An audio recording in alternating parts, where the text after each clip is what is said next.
Lights died the other day.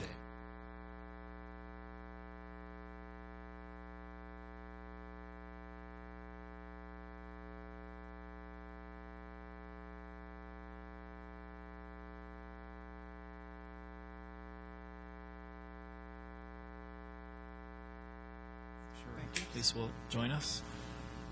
Tonight's work session is some follow-up to items that the Transportation and Safety Committee discussed at their October meeting. Staff has come up with some cost estimates for some of the options that were discussed, and looking to get board direction on whether to proceed with any of these options. Kurt? Sure. Good evening, Mayor and Board. I'm going to move quick tonight. The Ridge folks have an HOA meeting at 6:30, so I'm going to get through their portion and give them a couple minutes to talk, and then give the board a couple minutes to talk while they're here. We're going to talk about the Ridge, 88th Street, El Dorado K through 8, and traffic calming guidelines, and more specifically getting into the neighborhoods with some traffic calming things. In all cases that we're going to look at tonight, we'll talk about LEDs, we'll talk about traffic signals, we'll talk about underpasses, and we'll talk about sidewalks. This slide here is just to illustrate kind of the LED things that we're talking about. We talk about flashing beacons over here on the right. This is kind of like larger LEDs that will flash just under the sign, not the tiny LEDs that are within the sign like you might see on Rock Creek Parkway. When we talk about advanced warning signs, it might be crosswalk ahead type signs with strobes of this nature on the left side of the slide that we mounted above or below the signs. And in some cases, they could be on all the time. Other cases, they can be activated by pedestrians, or they could also be timed with, say, school hours. So those are some areas with LEDs, beacons, flashers. When we talk about traffic signals, very basic traffic signals focused towards pedestrian activity, crosswalks, so a pole on either side, and lights that would line up with whatever lanes are there so that we can get a full traffic stop from motorists. This is looking at High Plains Drive at the Ridge, so this is the exit from the Ridge. The slide, the picture on the left is looking north up McCaslin, and then the picture on the right is looking south down McCaslin. The area that we're talking about for the Ridge is to the south of the Ridge at the low point, kind of McCaslin, over the urban drainage and flood control district drainage area. And we're looking at considering a path that would go along McCaslin, cross at that low point, connect up with where the Crusher Finds Trail now comes out. In all cases, it anticipates a hard concrete trail, 8 foot, on the west side, and then also a concrete trail on the east side that would connect to the existing concrete trail behind the hillside neighborhood. Some alternatives that were brought up for this was maybe have the concrete walk off to the side and take advantage of kind of a ridge right here. It would be a detached option and maybe provide a little better safety and maybe provide us with some cost savings. On the Ridge, the options that we looked at was Rock Creek Parkway. That's a sidewalk from High Plains Drive, kind of following the existing native landscape, connecting it to Rock Creek Parkway. That was about $230,000. We had a great meeting last Thursday with the Ridge folks, and one of the alternatives that came out of that was they felt this was a high priority to them, but they also didn't feel they needed this concrete walk. There is currently an existing gravel roadway type path access area right here that terminates at the water treatment plant exit. And it was felt that they could live with maybe a Crusher Finds or a sidewalk just in this area. It's about 0.2 of a mile, I believe. And so instead of being 230, if we drop down to like a Crusher Finds option here, it'd be more like 20,000. And then an LED. So when we talk about an LED or a traffic signal, we're talking down in the drainage area. The LED would be an activated pedestrian flasher with a crosswalk right here, and then advanced warning signs to the north and to the south. The yellow lines right here would be where the concrete sidewalk I described would be. And then a traffic signal would be in the same location as the red, same location as the red dot, which is the same location as the LEDs. We would not have the advanced warning signs. Maybe up here at the curb we'd consider something, but we'd take a deeper look at that. And then the underpass, and so that the LEDs were $150,000. That includes all the concrete, grading, drainage improvements, and the flashers. The traffic signal portion is $225,000.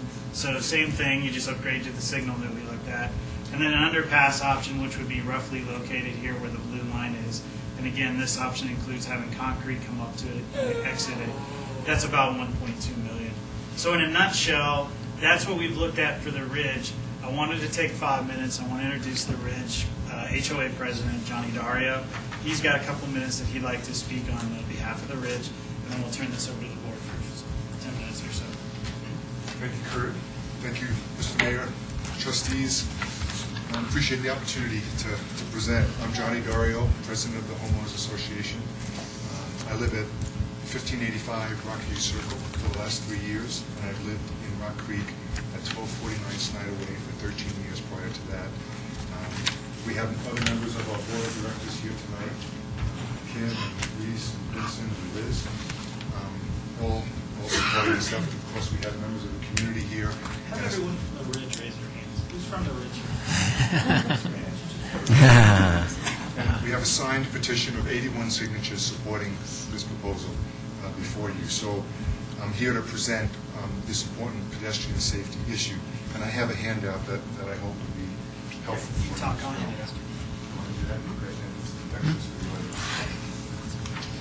So the Ridge at Superior was completed in 1997. We have currently 72 townhomes there. It's an isolated community. There are no improvements, there have been no improvements since 1997, since it was built, at or around the Ridge, to provide pedestrian and bicycle connections to the walkways, trails, pathways, schools, recreation, and amenities in Rock Creek or in the town. The residents of the Ridge, which now include a growing number of school-age children, can only access these services by taking their life into their hands, by trying to cross McCaslin. It's increasingly busy. It's a difficult road to cross. We exit at our entrance right there, and it's the downhill slope of McCaslin. Traffic flow is postmarked at 45 miles per hour, but oftentimes cars reach 55 miles per hour there. And my mother always told me never to cross or walk or run across a highway. And she would just see me now when I try to cross McCaslin. It's not easy. And we have many people, many of our residents are active and want to access the services and amenities of the town. The Ridge also receives no maintenance, no road maintenance, no snow removal services, and no landscape services from the town. The Ridge has paid taxes and landscape recreation fees to the town since 1997, totaling $282,000. Yet residents are isolated and cannot access safely all of the things that other residents can access: Purple Park, pools, tennis courts, schools, and other recreation amenities. I want to give you an example. On a daily basis, we have two parents, Slavik and Yoli, who have a 6-year-old daughter, and they go by bike, take her to school and cross into Rock Creek. So Monday through Friday, they're crossing Rock Creek with their 6-year-old daughter on their bicycle. Cliff Reichert is 81 years old, and he walks or scampers across McCaslin on a daily basis for his hike. Other senior citizens walk across McCaslin to access the trails in Rock Creek. Karen and Greg Drovich, who are here with their son, 6-month-old son, they have a stroller. They're both very active. They walk onto McCaslin, along McCaslin, and across McCaslin to access the trails. We have active runners and bicyclists. There are an increasing number of young families, and a number of the residents have grandparents whose grandchildren live in Rock Creek. We believe that it's only a matter of time before an accident occurs. The situation to us is an immediate safety issue. 3 years ago, we had community representation and talks with the Pro-Stacker Committee. They told us that a new trail system was coming to this area and we should be patient. Well, the new trail system is here and it's fantastic, but it didn't do anything for the residents of the Ridge. We have no additional access to those trails other than risking safety along McCaslin, both south and north. So, we also see a new need for the residents of Rock Creek, the grade school there, and the neighborhoods between Rock Creek Parkway and Colton Road, who want to access the new trail system on the west side of McCaslin that's just recently been built, and the central point for that access is right at the gully where Kurt had identified on the map. So it would not only allow residents of the Ridge to access Rock Creek, it would also allow residents of Rock Creek to access the trail system if there was a traffic signal there. And that is our recommended solution. We understand and acknowledge and respect that the town trustees have many priorities and many demands for services. We appreciate this, and we know it's not the only issue that you must deal with. But we believe that our solution is reasonable, affordable, and very much needed. And it's in two parts. A pedestrian-activated traffic signal, not the LED light, because we don't think that's safe enough. The traffic signal is really what's critical, and it would be at the place where, just a little bit south of the Ridge, where entrance that Kurt talked about before. To reach that crossing, as Kurt mentioned, we could access it from the existing sidewalk that already comes down just inside the entrance to the Ridge, and just extend that to the crosswalk with the pedestrian-activated traffic signal. It's only about 350 feet, I think, is what one of your documents said, Kurt.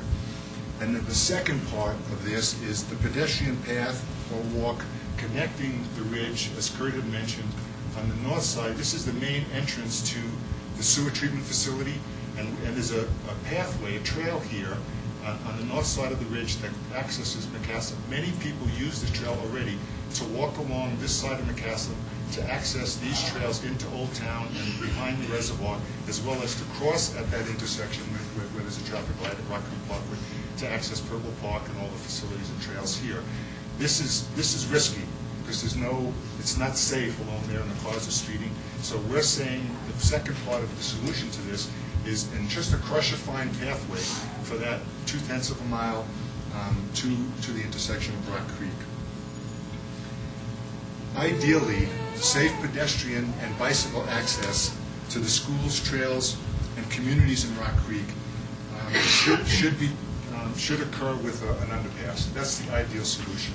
And we know that it's the most expensive one, but it would provide the most safety for children and seniors with the least interruption of traffic flow in McCaslin. We realize that that's maybe difficult for you to do, but we believe that if there's a need for an underpass anywhere in Superior, that it should be at that location. But what we're asking for tonight from you is the traffic signal. We believe that that's reasonable and appropriate and can be funded and should be funded in 2012. We think both of these simple solutions, the traffic signal here and the crusher-fine pathway there, actually from here, it's not all the way from the entrance here. It's not, none of this is just from that water treatment facility entrance to the Rock Creek Parkway. Needs to be funded and completed in 2012. We have observed that most Ridge residents walking north along there can easily get to that shoulder access. If you have any future development here, and you ask for a developer to put in a hard sidewalk, I don't think a crusher-fine path will interfere with that. It should be doable and manageable. So taken together, those two solutions provide what we believe to be an easy and affordable solution to this major pedestrian safety issue. Appreciate your time. The members of the board and the residents of the town really thank you for the opportunity to present our case. And we worked really well with the Transportation Subcommittee, with the Curtin Public Works Department, and appreciate that very much. So if you have any questions of myself or any of our residents, many of whom have strong opinions and feelings about this, we're happy to try to answer those. Great, thanks. So, Trustee Strelli. Yeah, John, Yes. one question, that current trail you're using to go towards the water treatment facility, is that the original entrance exit to the Ridge that didn't work? I don't believe so. No, it's kind of a, I think it was used at one time by either it was used just by traffic that was going through there, but it's, It's really our secondary emergency. yeah, I mean, it's not a primary access But for, there was a different access than the current one, I thought originally. That was at the entrance and it was redesigned. I think it was I think the Yeah. entrance was redesigned. Okay. yep. So actually, just along that line, if I could, so is that road, where is that road? Is that, that dirt path right now, is that within the confines of Metro District Number 1, or is that on private property? Do you know? It's a combination. I primarily, it's on the bank's property that owns the Ridge, we call it the Ridge 2 property. It's basically mostly on that property there. And so would you anticipate that we would have to have an easement from the bank if we were going to identify that as a an official walkway? Well, I mean, the only improvements we're making it would be on McCaslin in the right-of-way. I mean, if, when that property develops at some point in the future, that roadway would be permanent. Well, I guess, I think it would be nice to actually have some official designation so that the property owner could feel comfortable that they don't have liability in keeping that road open. All they would, I mean, legally, all they'd have to do is put up a couple signs saying this is private property, kind of similar to what the Anderson property owners did, because that trail's there and it's used. It's not an official, but we Right. can talk to them. Although I think that we had some understanding with them also Sure. to. Yeah, yeah. Okay. Sure. Actually, I have a couple of questions, if I could, unless there's other important, and then we'll take some more comment, if I could. So it seems like the issues are pedestrian crossing from one side of McCaslin to the other. And then there's some other related issues. So there's one of them is actually vehicular movement through that intersection. As McCaslin becomes more heavily traveled, as we know it will over the course of time, it seems like we need a permanent solution there. So it seems like this is going to be more than just a pedestrian-activated crossing. It seems like if we're going to put that kind of money in there, we should probably have a full vehicle-activated crossing there You're At talking about High Plains Drive. at High Plains Yeah, Drive. that makes a lot of sense. Coming out of the ridge. Yeah, absolutely. Yeah, and Matt, I'm going to Yeah, remind yeah. you a little bit. The current approved PUD contemplates a full signal, but not at that location. I think it's near the water treatment plant location. So in the long term, you would have a fully signalized intersection here, or maybe a roundabout. Both of those to be determined, but the PUD contemplates that here.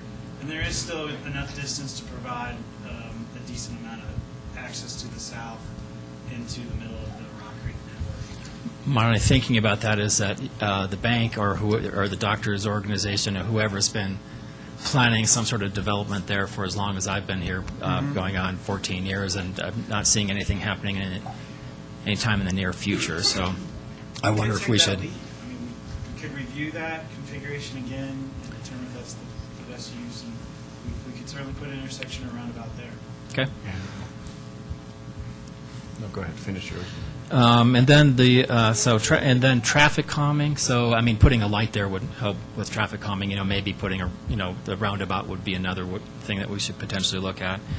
And then connections to the regional trail system. So I think those are at least the four issues that I've identified with this.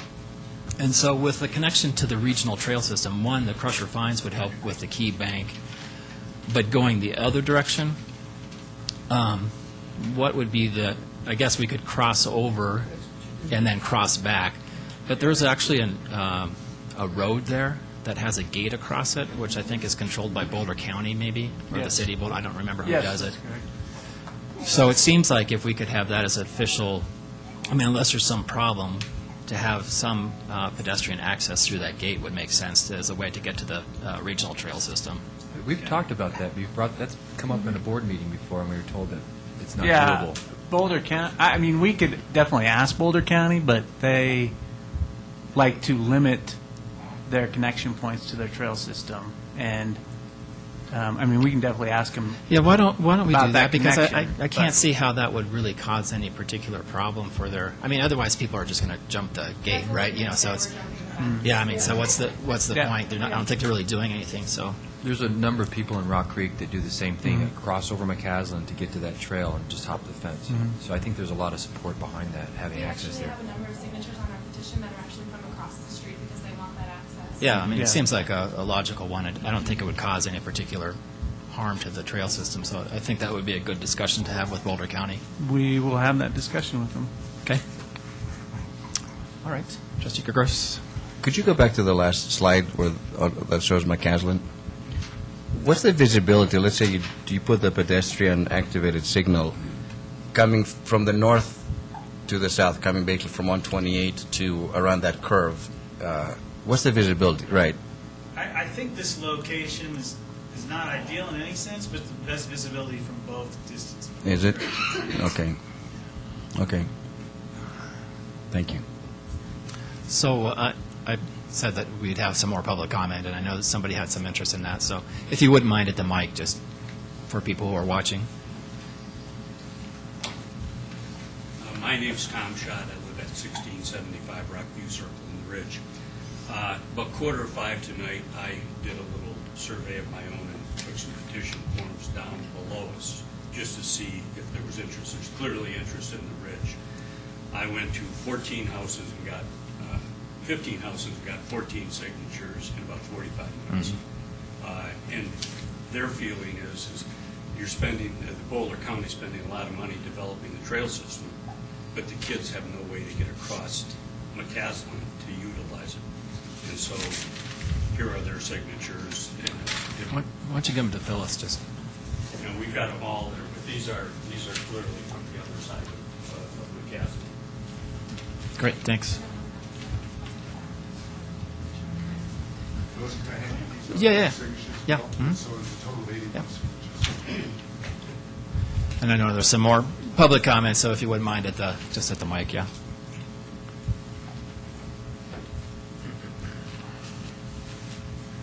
Thank you. My name is Roger Wilson. I'm also a resident at the Ridge. I just want to point out a couple of things. One is that the possible improvement of the intersection at the water plant is maybe an option, but as a crossing point of McCaslin, it would not be used nearly as much as a crossing point south of our entrance or at our entrance. There's a considerable distance between the two, and there would still be ad hoc use at a large level at the south area where it's really needed, where the populations tend to cross. One is to get to the trail system, as you were just talking about. The other is that, I don't know if you have do you have a map up here? Is there a way to let back up? The other is, I can point out that here's your school. Here's the ridge, the crossing area.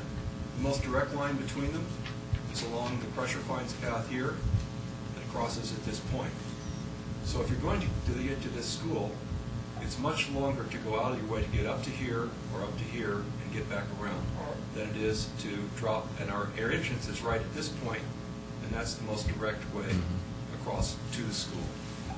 Secondly, this particular point has 3 different trail systems merging together along this way to the school, and the new one that goes south along the east side of McCaslin down.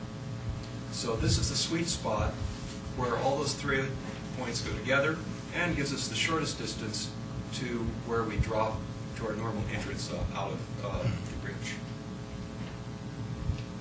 Great. Other board.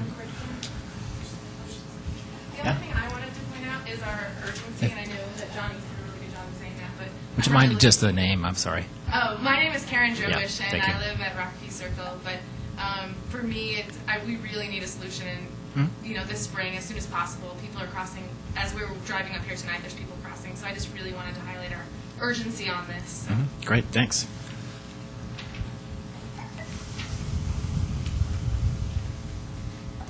Michelle Horton, 3341 West Torrey's. I actually would applaud the town doing something in terms of creating an intersection at the entrance to the ridge, because it creates a solution for the current McCaslin problem and also allows them the access. So I see it as a win-win. I would very much favor the vehicle-activated light over a pedestrian one, and then give them that trail access somehow, instead of making it in the building. 'Cause it's sort of a win-win. It helps one problem, actually helps two problems. Right, great, thanks. Sandy? If we could ask her to then discuss further that intersection at the entrance and what the issues are with that and benefits of that. And potential costs, that kind of stuff. Yeah, I mean, cost, I think, we can make it work there. I think there's more discussion to be had whether a roundabout makes sense or whether a signal makes sense. I think there's some great disadvantages of trying to get down to the existing trail network. One of the advantages of working people down to the drainage gulch was things kind of even out, and we can create ADA accessible path versus a very steep switchback type path. But I think we can make each work. In regards to costs, probably in that area, $500,000. Maybe they could climb to 750, just depending on how much grade and issues we anticipate. I think the difference between putting the signal in here and a signal in up here is that this signal is a developer contribution in the future. We don't pay for that as a town or as a taxpayer, and so this provides a level of service to the south of the ridge, provides a level of service to, as it was stated, this sweet spot, and in the future, we hope that this happens, provides additional level of service by adding that signal to the signal we're contemplating for the pedestrians. So I think in the long run, with patience, we end up with a better picture to paint than if we just put one signal right here. And that's my kind of Yeah. quick and dirty. So what I'm going to recommend, if that's okay, because I think we need to move on and we're already over time, but I don't think the Crusher Fine Trail is an issue, as far as I can tell from anybody at the board, so I think we could probably just proceed with that, but yes, I'm sorry, by Key Bank. And then if you could come back to the board, or at least maybe it should cycle back through the Traffic and Safety Committee meeting again, or discussion of what both intersections would be, what a vehicle-activated light would look like, and then I think that we could have that discussion in the first quarter of the next year and be able to move forward, hopefully. Just one quick comment. Yep. I don't think a roundabout at the entrance is going to stop traffic and still allow for safe crossing of the street. So it has to be a traffic signal, either vehicle or pedestrian. I think it's fair, but if just, at least I'd like to see all the information, just, we're not going to design anything, but I'd like to have all the pros and cons before we make a decision of this magnitude, if that sounds reasonable. That makes sense, but I agree with him. If the ultimate goal is to stop traffic so people can safely cross, then lights stop traffic and traffic circles. I tend to agree, especially with the grade, but. Yeah, but I would like to see cost of everything, too. Trustee Skumatz? And one of the things that's really important is it was unclear to me how the grades would work for walking, so make sure that the elevations for that are shown so we can get a sense of Yeah, ADA we or had not 30 ADA. days to come up with, the estimates and options, so these were quick, Okay. but. Well, if it's 35 days or 40, I'd rather have a high-quality Yeah. product versus trying to rush something through, so. Okay. If it's all right, I think we should move on to the next item. Next steps from our community? I don't think so. I think we'll be in, what would be the best contact? Do you want to do the, yeah, so coordinate with Kurt about where we're at with the next discussion regarding this issue, but I think there's, significant opportunities for improvement here, and I appreciate everybody coming down. Thank you for Trustee coming, Williams. yeah. So did we determine that we were going to do a short-term pressure fine? Yeah, I think to summarize for the board, if I did hear everyone correctly, we will move forward with a crusher fine from Rock Creek Parkway to the water plant. It's a no-brainer. And we will work towards evaluating the cost alternative of signals, roundabouts, any other ideas at High Plains Drive, pros and cons for all of that, revisit with the TSC on that, make some further decisions, perhaps check back in with the community, and then eventually come back around to the board. Can I ask one question that I'm not particularly sure on? Is the developer future light signal that is set up or in the plans, is that going to allow the ridge a second access out? Yes. That would. It'd be second access for Ridge residents out, but emergency vehicle into the community only. The mayor had a really good point, though. I've seen no plans for any development there. Yeah. You can come down, I can show them to you. Yeah, okay. plan. I mean, there's no Trustees movement. Kumatz, and then, I'm sorry, then we need to, No Yeah. movement, but I've got yeah. some But plans plans, but nothing to happening. share with you. So I Trustees just- Kumatz, yeah. I just wanted to thank you guys for working so well with the town on these options and bringing it forward in a nice way and a really well-spoken presentation of your issues and the solutions, and great spokespeople. Yep. These guys worked hard. They really did. Yeah, thanks so much. And Appreciate thank you, it. John, too. Thank All you. right, I don't mean to be rushing anybody, but We'll get through let's more. move on. All right. Yeah. So, standing at 88th Avenue, and I'll go to the overview real quick. So we looked at all the same scenarios. Right here is US 36 in the upper right-hand corner, and then this is the bridge, the overpass. If we go back, I'm standing about right here when we take some shots, and south of the crosswalk, and then up on the bridge north of the crosswalk. So if you're looking down, left side here is looking down 88. The crosswalk's right here. There's an advance warning now. There is a pedestrian activated LED here, and there's also the active speed radar just behind it. So it's pretty well signed up. And then if you're looking up 88 to the overpass, we have advance warning, again, the LED system. And then we do have some lighting in the area. So that's currently what's there. So we looked at just adding LED, the beacon. So when I talk about the beacon system, it's essentially right here. This is the squares. They're bigger LEDs. Boulders has some of those, and Broomfield has some of those. They're more visible than the smaller LEDs. $15,000 would pop those on the existing LED system here. $25,000 would give us a system that we'd add the big globes to the advanced warning, and then they would be wirelessly connected. So if you hit a button, they go off. Or we can work with a timer system. It seems like the biggest concerns are when children are using this area, so perhaps when school's letting in, getting out, we have those globes on a flash cycle, similar to a school zone type system in the area. So that'd be $25,000. Same sort of traffic signal that we talked about on the Ridge area on 88th would be about $100,000, and then a underpass would be about $610,000.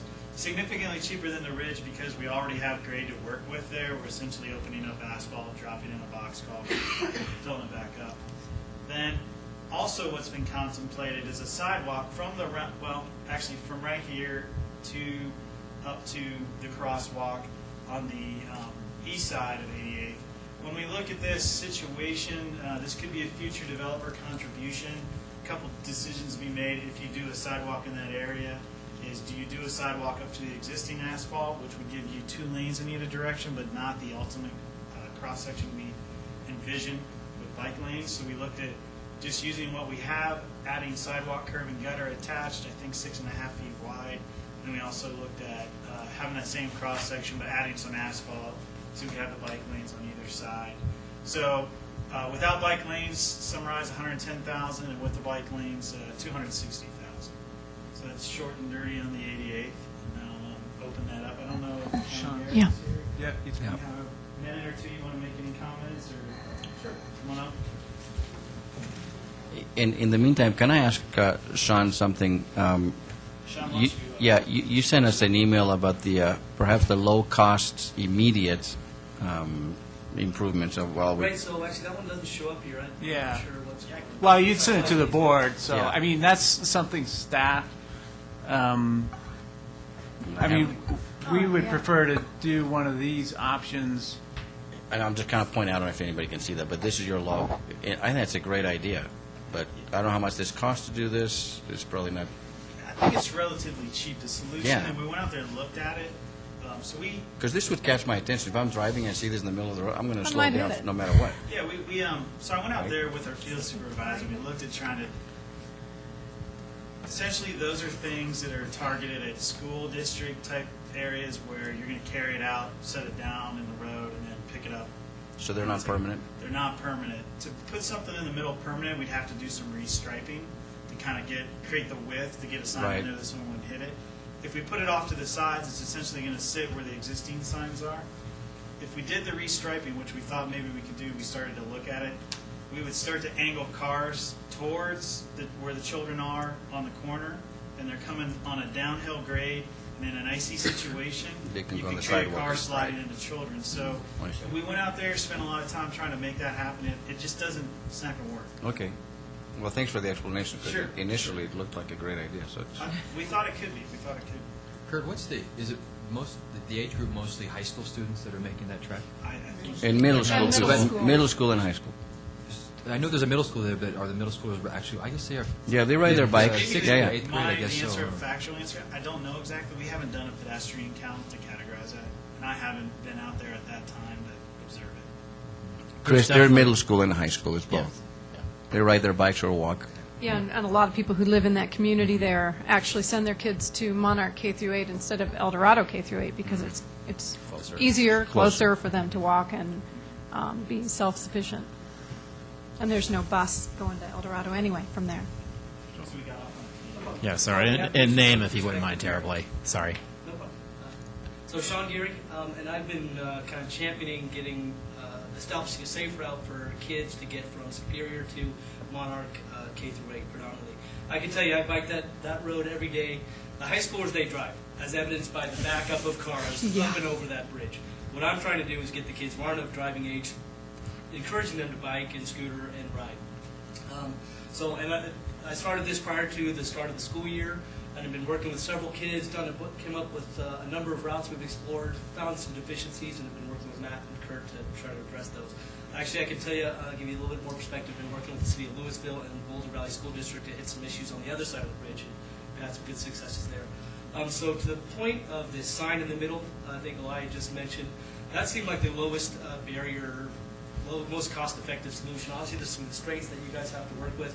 I can only tell you I've seen them used effectively in other cities, and they're right in the middle of the double line. I mean, they've got a width of, max 6 inches. It's a matter of drilling a hole in the ground. So, and I guess amongst these solutions, I'm concerned about time to implement. I know on the subsequent page, I read your report, Matt, last night that the city is recommending a traffic light. That seems kind of overkill for me, and again, the duration of gestation period just seems way too long.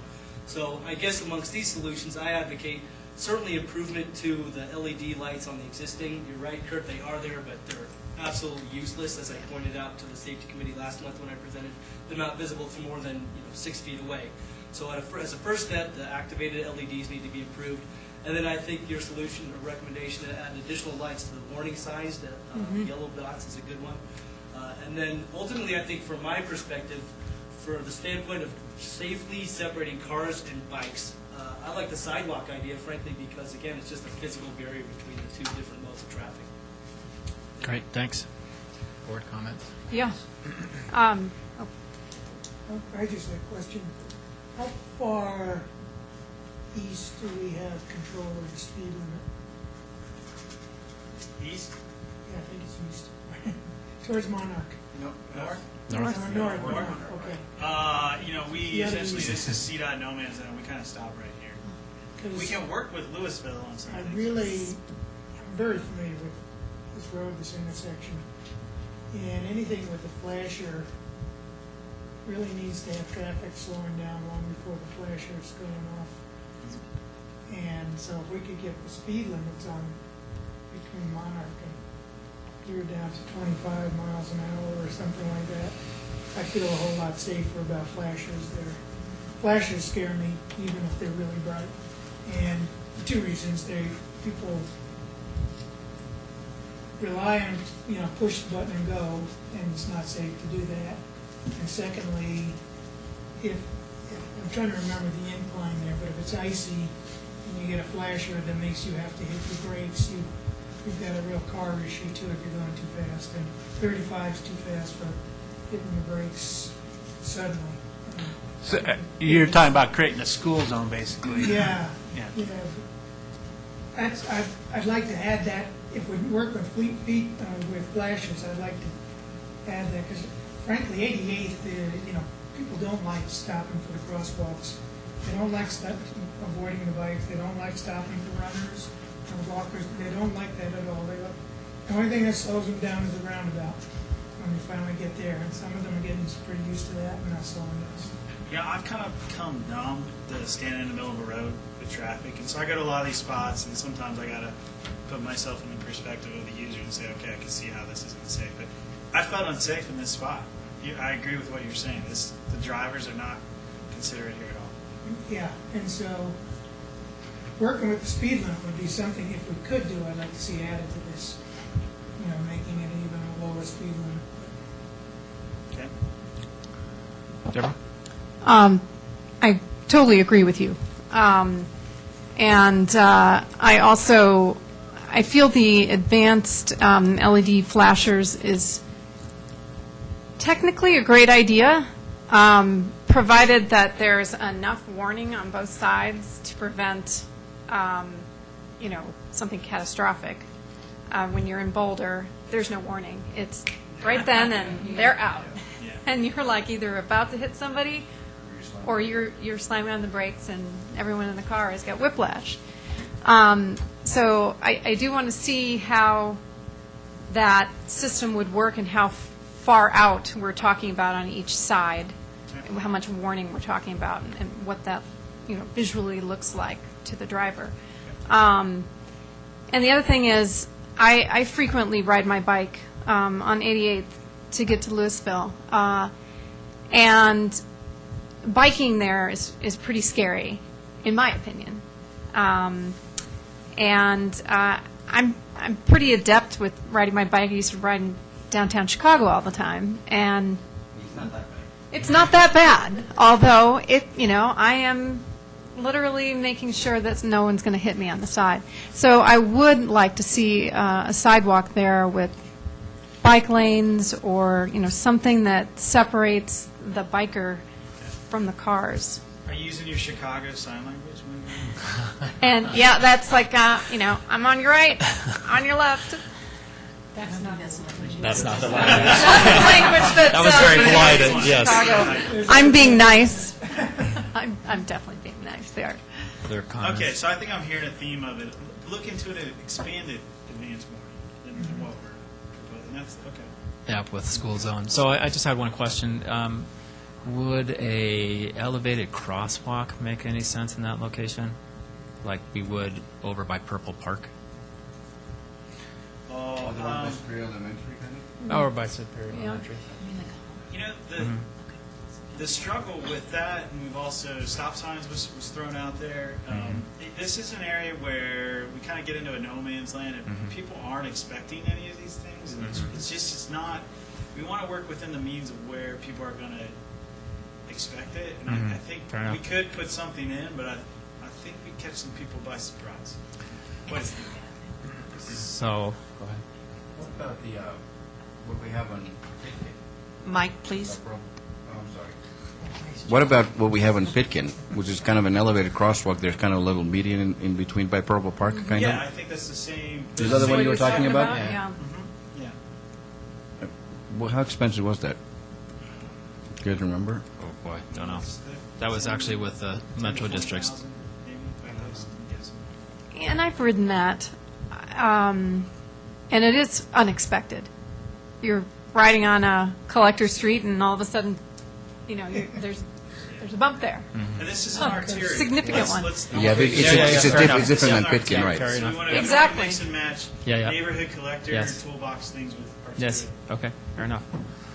Well, so I think the things, once this would also be something to cycle back to TSC, I think, but, expanded school zone markings and markings on the Louisville side so that they're aware that there's going to be a crossing coming up as a minimum, and then I'm not sure about the sidewalks. See, I think I'm not comfortable with that dollar figure for the bike and well, I think it's going to be more because I think there's utilities out there and there's grading issues. I think we'd have to enter some sort of agreement with the property owner next door because to have anything that makes any sense would require moving that away from the road. I mean, I wouldn't want to spend that kind of money and not have the alignment of the road in its final configuration. I just don't think that makes much sense. The whole road has to be expanded in that area because of there's nothing on the eastern side. And we don't know for that development whenever it happens. We have, as far as access points into and out of it, we're not sure where. Yeah, I mean, I think clearly the bikeway and the crosswalk make the most sense in the long term. I just think it's going to be a really big chunk of change, and we don't even know what's going to happen over there yet. So, So at El Dorado on Indiana, right in front of El Dorado K through 8 school, there is a pathway that is bicycle and walkway, and it's got a striping down the center. How far is that? How many feet is that compared to what this is? And what was the cost for that? And how much does that take up? I think you're describing maybe a bike lane there instead of the It's a bike lane and a pedestrian walkway. Are you talking about on Colt, or on No, Indiana? I'm on, Indiana? yeah, It's on on Indiana. Indiana. Right in front of the Torrey's. school, Yeah. right after Torrey's Peak. Yeah, it's that. It's like 8 We feet doubled the across. sidewalk. Yeah. And We had a that was prior to pre-existing, Kurt yeah. being here. Oh, okay. And I don't remember how much that. But was that off the top doesn't of my take head. that much easement for that area right there, would it? So 4 feet, talking 4 feet? Is that 4 feet wide, 5 feet wide? Sounds about right. Somewhere in there? Plus the Plus width of the sidewalk. other- I'm wagging this, but we're in the like 30,000 range, 30 to 35. Per what? I'm thinking like 5 to 6 feet of asphalt in addition to what's there. Trying to envision what you're saying. So we add asphalt to the east along that alignment, and then we stripe it like you were discussing. So it would be a sidewalk. It'd be an asphalt shared bikeway sidewalk. Right. It's bikeway pedestrian way. Without curb is what you're Without, saying. yeah, just flat asphalt. Maybe we could incorporate like either the parking stops along the way to semi-delineate, or just do an asphalt curb along the way to delineate that a little bit better if you wanted it. So, yeah, just thinking out loud. So that's considerably less than what you have there. Yes, would be.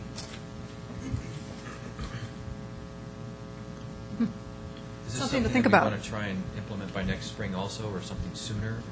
Well, hopefully the school, I mean, unless people are uncomfortable with this expanded school zone, That's an easy fix. seems like that could be pretty quick. You know, we have to coordinate with Louisville because, a big chunk of it's going to be on their side, but. I'd like to better understand why we can't put those things in the street. Yeah, I don't, yeah. But I just think that location's most of those areas where you see that, it's more urban environment. And this is on the, I think it's fringe of going urban to rural. It's just, it's not wide there in that location. And I just think it's gonna get hit. I mean, we can Do do, it once and then they won't need it again and they'll slow down. I think we're gonna have to agree to disagree. But if you'd like us to put them out, we can. Is that something that we can we try that for like a month and see? Yeah, we can. I don't feel it's a safe approach in that spot, but if we want to try, we can. I'm not a safety expert, so I don't know, but it's. What about Sergeant Chamberlain's here? Do you have any input on this, or any experience, or anything that? I have rather looked at it the way Kurt has. Okay. All right, well, let's see. Can you have a meeting within what would be a reasonable timeline? Can you do it One in within 2 that? weeks. Yeah, if you want. 2 weeks. So, But, can you? I mean, what are you looking for well, in 2 weeks, though? the Well, okay. school zone. The school zone. That's a good point. I know the Just school to talk zone. to Kurt again, since. Okay. We just want to see Kurt's face. I actually think we should meet out there at that particular spot and touch it and feel it and, Do you want to do Whatever. like a Play date chicken? Well, time, can we TLC? coordinate that Right, offline so we offline. can Yeah, go yeah, over yeah. the Yes. last All couple right, so of we'll items? move So on. move So on. we'll have TSC in 2 weeks to be determined time. Hey, Kurt, it would be nice, though, if we had some kind of a short-term fix that we can address this, but also something longer-term. If that's your goal, that's great, but if not, then I'd like to see that. Something we can do in the shorter term, like the school zone, but then also longer-term timeline and all that. I mean, I think the longer term clearly is the sidewalk and the. And the then, but traffic. also pedestrian-activated lights or street. Well, I agree yeah. with Sean that we don't want to do the traffic signal. I think that's overkill, but pedestrian-activated lights. And if I would- the town center develops in the future and we do have a connection to 88s from that development, we have to put a traffic That would be a signal light there. there for sure. Yeah, yeah, yeah. So, let's see, what I'm here short term, I'm not comfortable with it, but if we have guidance, we can put in Mr. Gary's recommendation of the sign, we can try it. Why don't you, so this is what I'm going to say. Have a meeting with Louisville and see what we can do about the school zone, and two, have a meeting, I guess, on the site and see what that actually looks like. With the Yeah. TSC? or- With TSC. Yeah, okay. Yeah. So my radar's picking up several short terms. Just what's short term right now? 2 weeks TSC, but to see something That's the easy one. physically. I That's have the no easy idea one. how long would it take to Okay. put in signs for, how long would it take to put in Let's- signs for a Let's get school through zone? TSC. Yes. Is that fair? Okay. Got Yeah. it. Yes. Okay, and meet with Elizabeth. Yeah. Tra- Traffic and safety. Transportation Safety Committee, yeah. Okay, Also to see great. how Moving on, I think we, so feel. We have to feel TSC in this. 2 weeks, and we'll coordinate a meeting with Louisville on expanded pedestrian zone. Moving on to, so I don't have any slide on El Dorado KA. This was more of a quick update. Ms. Horton is still here? Great. And so we, in the rear of El Dorado KA, there were some issues at the exit at Torrey's Peak where people were illegally parking, and we have since approached that issue by installing no parking signs to reinforce what is implied by the model traffic code. And we have worked with Boulder County Sheriff to enforce and try to reinforce proper behavior in that area. If you have questions on kind of what's out there now, Mr. Chamberlain's a great resource. He spent much more time than me in that spot than I have. So, Thank if you. you. Have questions, we can talk about that. Yeah, Jim, do you want to come and just give your observations? Sorry, Jim Chairman, with the Sheriff's Office. After we put in the sign zone out there, I met with Ed to see where the signs were in. And the legal limit is 30 feet from the intersection with the crosswalk. We put the signs in. If you think about it, 30 feet is not a lot of room. So we went back out there. I went out there several times myself, as well as having officers go out there. And there were some people we talked to that were parked in the wrong spot. We had them moved. But by definition in the model traffic code, if you are stopped and letting someone out of your car, you are not parked. Right. So we can't issue tickets. So, all we're doing is educating. I've tried to have the officers go out there when they're available and to keep an eye on it and talk to people and just trying, education is kind of the biggest thing. So, oh, go ahead. Well, I was thinking about the recommendation from some of the residents of painting the curb yellow. What's the disadvantage of that? Why wouldn't we want to do that? We talked about that internally, and I think if you start doing that at intersections, I think you need to start doing it throughout the entire town. To me, it seems like you're creating confusion if you have some intersections that are painted and some aren't. I guess I don't feel that way because you don't have schools in every intersection. You don't have this particular problem. So why would you generalize it to everywhere else? I mean, I don't know. So Why not have it everywhere else? I guess my thought is if they're not seeing the sign saying no parking, is a yellow stripe going to make a difference? it's not going to make a difference. Well, and I am going to say on the signs, when you're driving, you can't see the signs, the no parking signs. They're facing like this, you're driving this way. You must look this way to see the parking signs. So if they could be faced this way and we can see it head-on when you're driving, that would be better. There were some issues with that. Okay. The way the signs are, they have an arrow showing where you can't park. So if you turn it and face it that way, and it says no parking, Okay. where do you point the arrow? I understand now. And the other part is you'd have to put in some people's yards, you have to put the sign in their yard to show you can't park any further. And you really want to upset other residents by Okay. making them have that sign in their yard. Thanks for that explanation. In terms of the ticketing, so could you change the sign to say no parking, stopping, or standing, or whatever that terminology Actually, is? if you read Yeah, exactly. parking, stopping, No. and standing, they all say pretty much the same thing. No loading and unloading? Yeah, you could put a no loading and unloading, but That seems that's not extreme, really though. defined within the model traffic. Yeah, that seems. Okay. I don't know. So the way stopping, standing, or parking all read the same in the model traffic code. It's stopping, whether it's occupied or unoccupied, unless immediately unloading or loading property or passengers. Okay. So I can't enforce a law that. Right. Yeah. Right. Fair enough. Okay. All right. Thank you for your efforts, though, really. I saw you out there many times lately, and I really thank you then for patrolling that area. We're not at the airport, though. It's Michelle Horton, West Torrey's Peak. I do want to thank the sheriff's office as well. It actually visually has made a difference. It was great. There were a couple times they've been doing circuits around there and going in front of the school.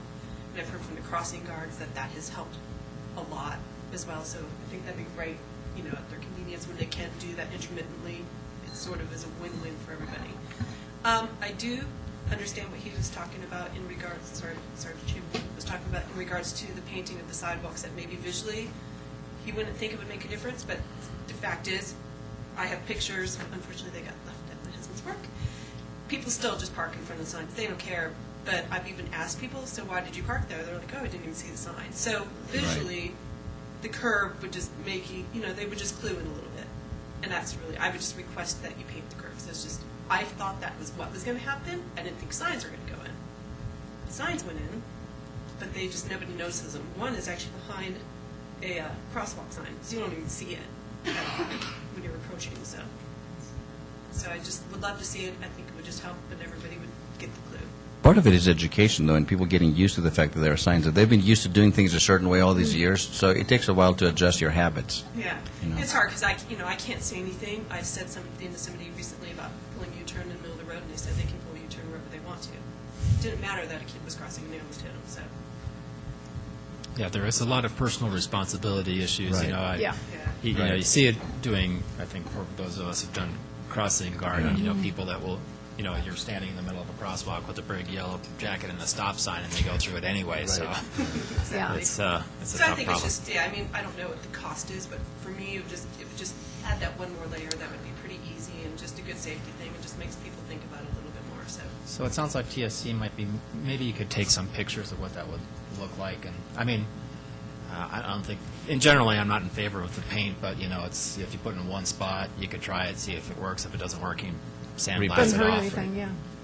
No, we appreciate it, and it has made a difference visually. So there is something with the cops having it around, but they can't be there. There's yeah. one patrolman on the street, so it's Right. like we got to realize they're short ability.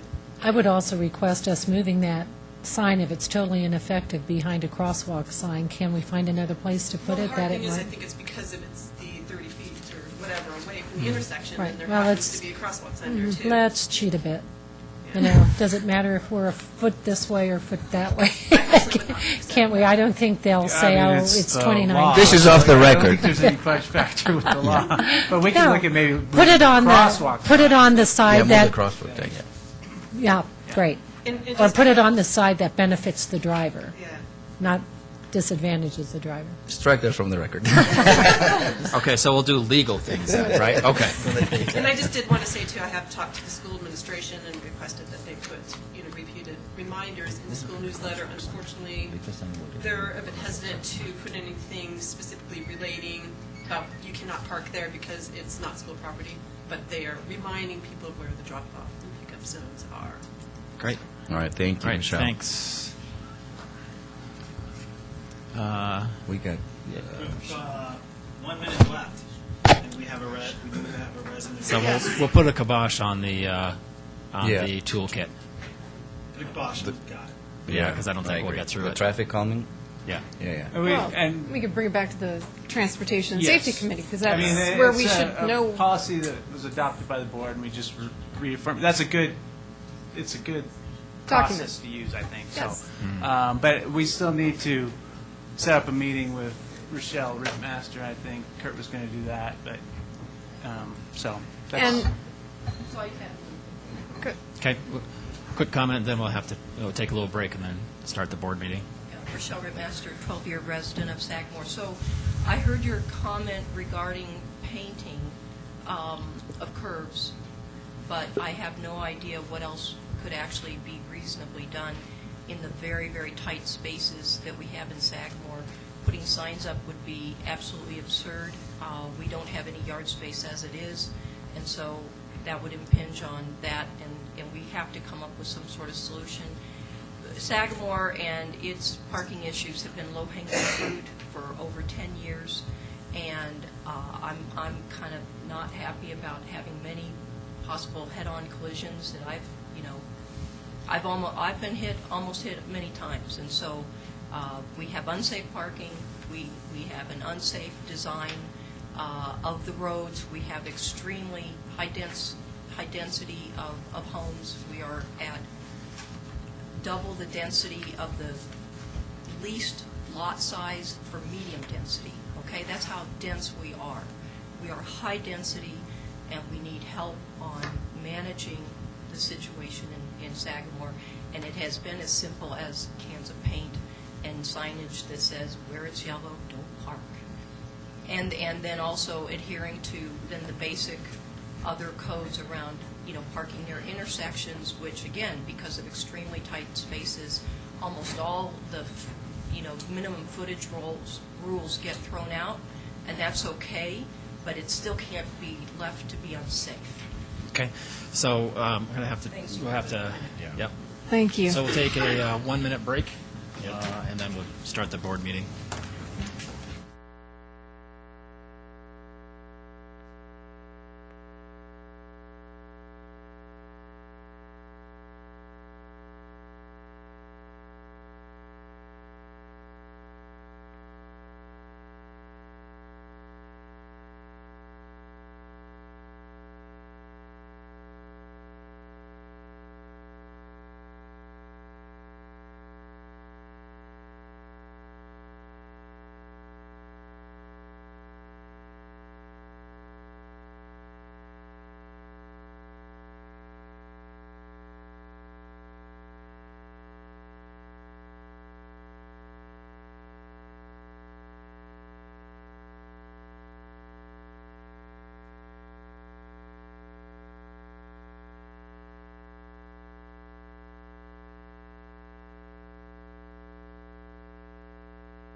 Welcome, everybody. I'd like to call to order a meeting of the Town of Superior Board of Trustees and the Superior Metropolitan District Number 1 Board of Directors and Superior McCaslin Interchange Metropolitan District Board of Directors, the Superior Urban Renewal Authority Board of Commissioners, and a special meeting of the Superior Metropolitan Districts Number 2 and Number 3 Board of Directors for November 14th, 2011. And Phyllis, if you call the roll.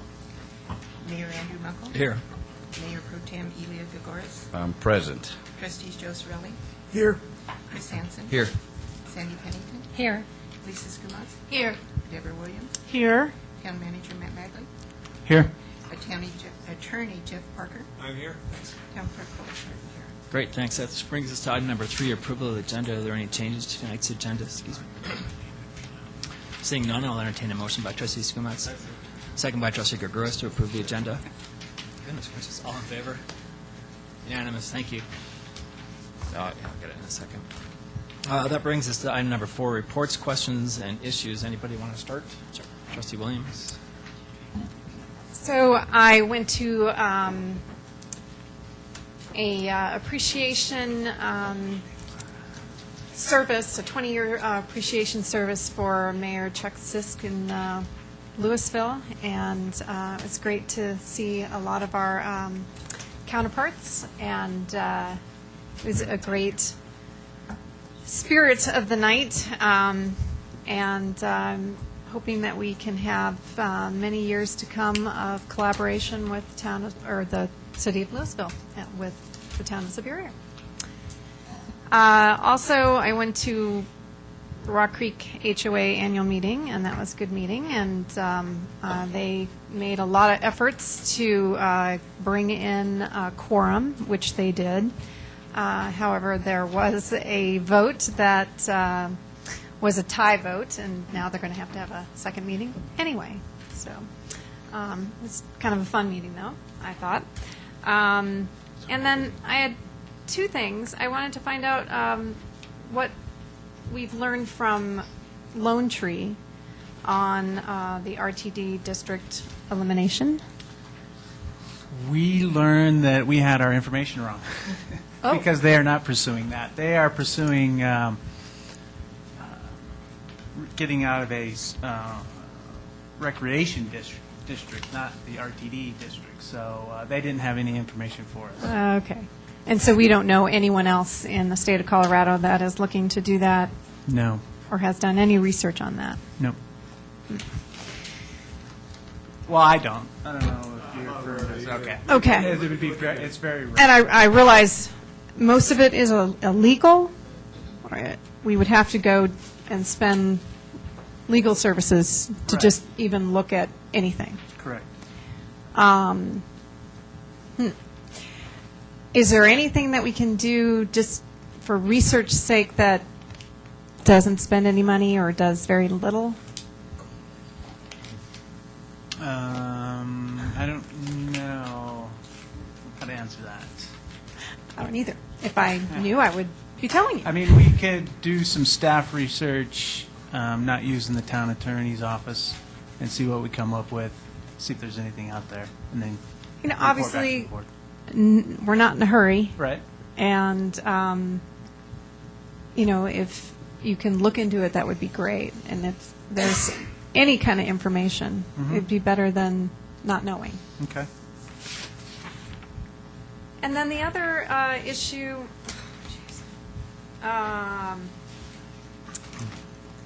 is I wanted to know the status of the reapportionment for the Senate district and the House district, and how that went. Ms. Carberry argued Division for Superior, part of the Supreme Court last week. My understanding is that it went quite well. She felt like the argument was well received, and we got good feedback from other people at the hearing. I understand that the Supreme Court's committed itself to issuing a decision by before December. But they don't have to do that, but they said they're going to, so I expect one in the next few weeks. But other than that, there's nothing we've heard. So. Okay. Thank you. Well, Trustee Kokos? I attended the OSAC meeting last week. There was a robust discussion about the Hodgson Harris Reservoir rehab, particularly about where the funds should come from. And we have several members of OSAC here today, so if I say something that didn't really happen, please correct me. But so after this discussion, there was an initial motion to recommend not using any open space funds, the $600,000. That's our portion, and that was defeated. And then there was a second motion to either use open space funds at 50% or use the open space funds the way that it's been recommended from the board already. You know, I guess the biggest concern is that, like Bob McCool shared, is that this does not become a kind of Pandora's box. We have all this money in open space funds, and therefore we can raid that fund at any time. And I assure them that is not the case. This is a very unique situation with the reservoir and a concern for future potential purchases of open space. If we were to be short, for example, by $600,000, that would the town then come up with that to purchase something that's of great value to the town? And I'm almost positive this would be a unanimous yes. So that was my reassurance to OSAC, but that was after the vote had taken place. So, and also Margaret did not vote. Actually, she recused herself. So that was the majority. That was the biggest part of the meeting. The other part was, and again, Bob brought this to our attention, that there was a sighting of a couple of coyotes during the day, close to Whole Foods, shopping or something. I don't know what they were doing, but it's an unusual behavior to see them during the day in a parking lot. So, we just need to be mindful that where we live, and I don't think they were aggressive, according to Bob, but it's just some that they were aggressive. I know you lost one chicken. You lost 2 chickens. Okay, so That's what they do. right. So anyway, I don't know, town manager. That's something to be thinking about. Yeah, Martin and his staff have already started working on some options for the board. There is a company that works with other communities in our area to educate residents on coyotes and what they can do and different things that can be done. And we are looking at the board having an agreement with her and the company to help us with our problems. Okay. It'll be something that'll come forward next year, early next year. Okay. And that's it. Trustee Pennington. I, too, went to Chuck Sisk's 20th year of service party and retirement party as mayor of Louisville, and got the opportunity to actually talk to the other Mayor Muckle. And that was very nice. I got to congratulate him, as well as he's very interested, as you read in the paper this morning, about collaborating with the town of Superior on some joint initiatives. So it's always good to talk about that. Also went to the HOA meeting, and it was an exciting one. I congratulate them for pulling in a lot of interest, having nice attendance, et cetera, at that. Louisville Library Board meeting as well. Wanted to just inform the community that they have a top-notch exhibit there now, November 5th to December 10th, called Discover Earth. And we're one of the few locations in the United States that has it, and excellent for the kids to go to. And there's programming, and that, Matt, I'll give this to you if maybe you want to consider it for the Superior Sentinel as well. And we were informed there that they intend to do the On the Same Page program, which is the common book that we all read in Lafayette, Louisville, and Superior, those of us who participated. They intend to do that every year. So that's sort of an ambitious undertaking, but they thought the results warranted it.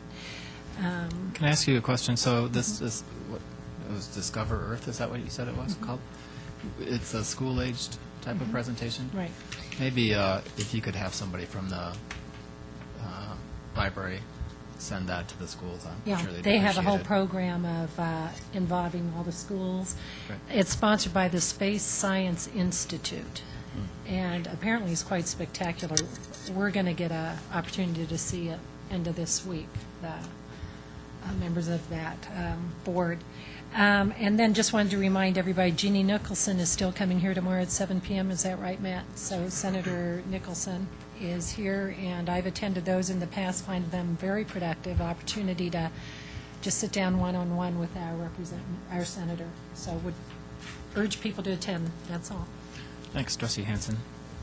I participated in probably one of the funnest events that I've done in this town so far, and I have to say thank you to staff, and especially Assistant Town Manager Moisky, on the field trip that the second graders took to Town Hall. This is the thank you notes from all of them, and I tried to copy them for the Historical Commission, but it didn't copy well.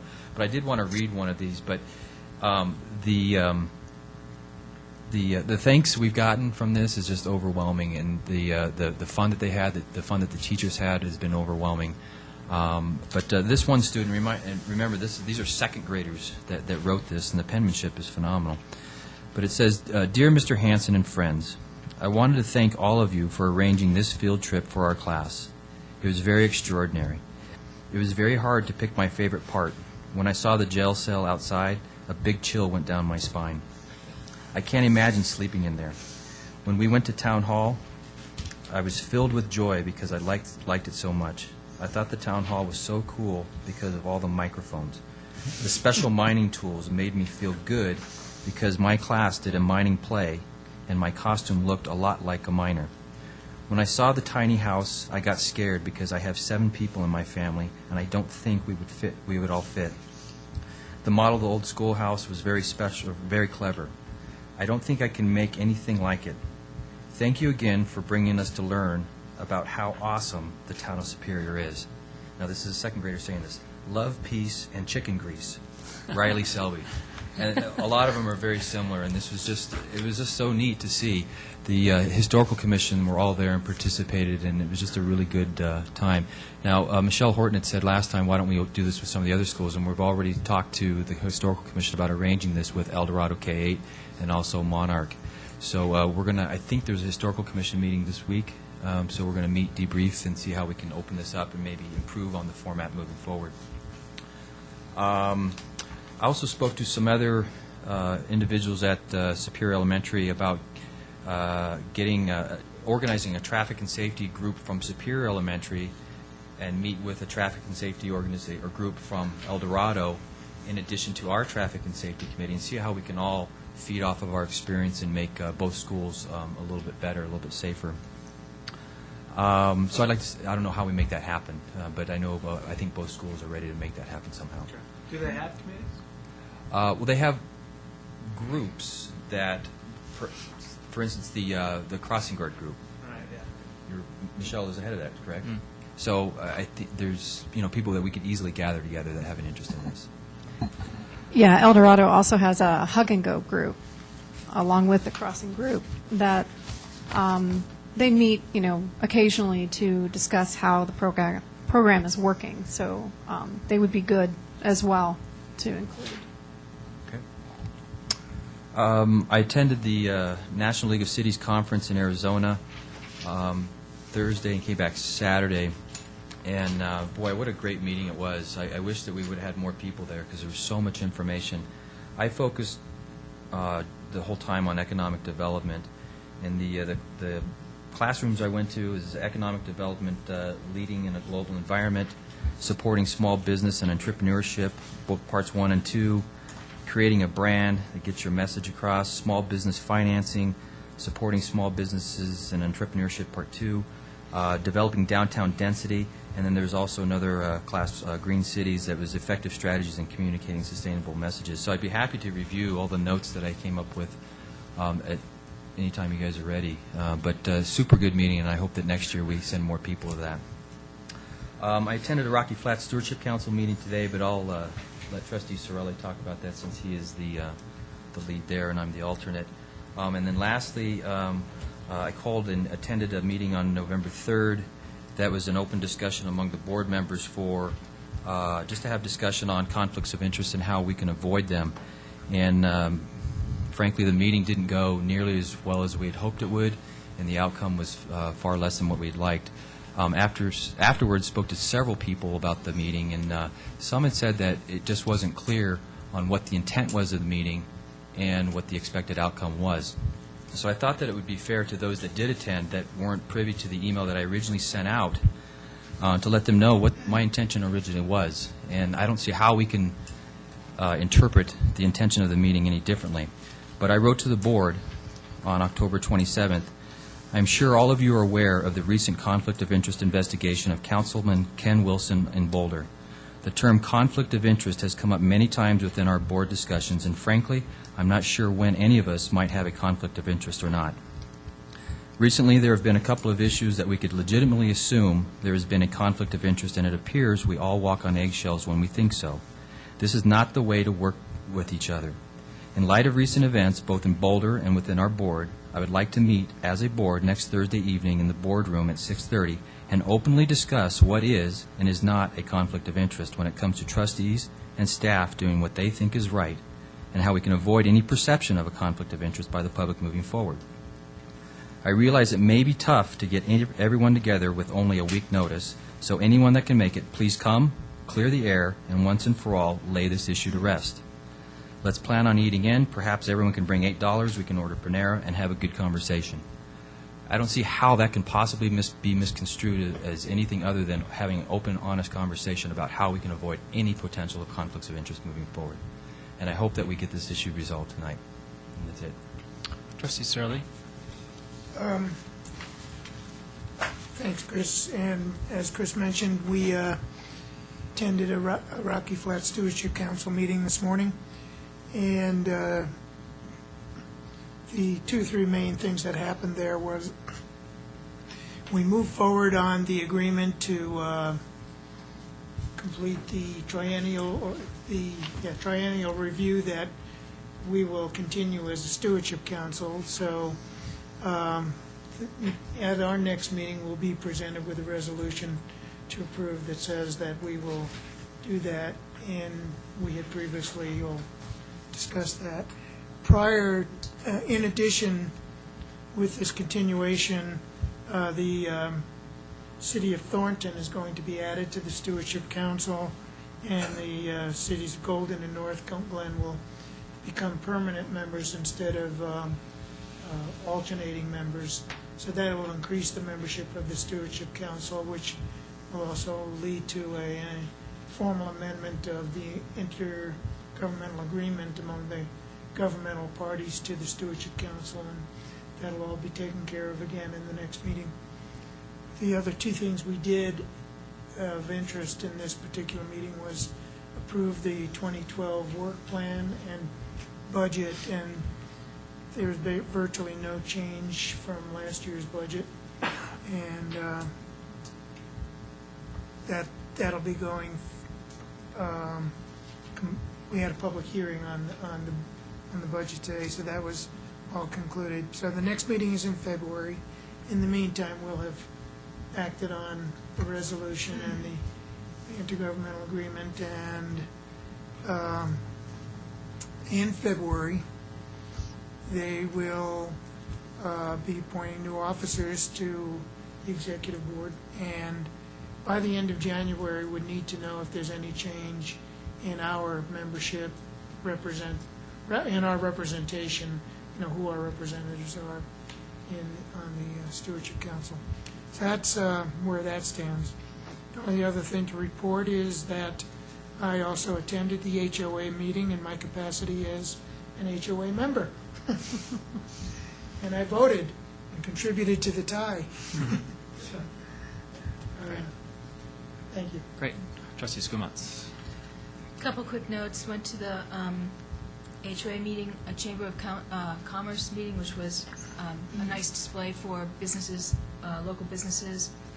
Went to along with Trustee Pennington, went to the Ridge Traffic meeting, and also attended the RCAC meeting that discussed mainly green building codes and the trash issue the green building codes that are coming up later, and the trash issue that's coming up tonight.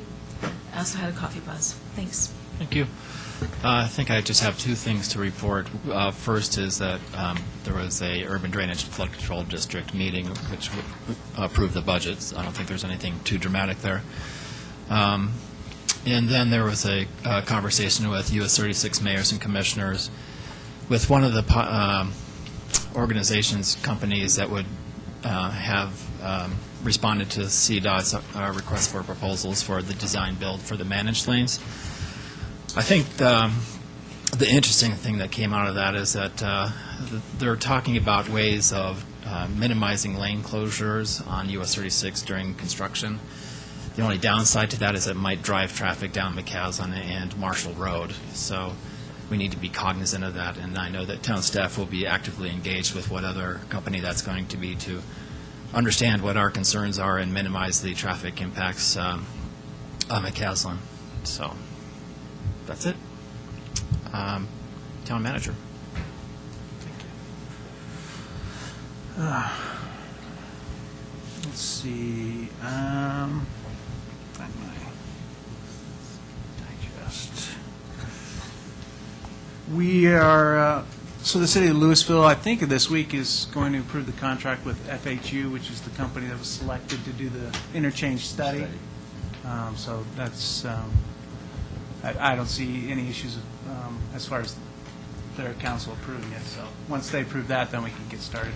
But I didn't quite understand, there's an amendment that they're going to have with a company in the city of Louisville to, is this to add a public engagement process? Yeah, so it's my understanding that any, anything that we decide to move forward with, if we have this public engagement process already out of the way, that's one less step we have to go through if we want to get it included in Phase 2 of the US 36 As improvements. an amendment to the interchange Right, yeah. design? Yep. Okay. So clarify, what is the public engagement process going to be? Do we get to play in it? Yes, both communities will get to play in it, as well as the key stakeholders, both elected bodies and key staff, so we'll be a part of that process. Are those joint meetings, or are they separate meetings? I don't believe that detail's been worked out yet, but I would, so I don't have that answer for you. Okay. Update on Resolute, the hotel developer with the uncertainty with ConocoPhillips is pulled out, so they started working to find somebody to backfill that. The transition with our new plant operators is working well. We're happy with the new company and don't have any issues. Web streaming, you can now get our web streaming on your iPads and smartphones and tablets and whatever mobile device you have, it sounds. So that's good. Let's see, and then just pull up my other digests.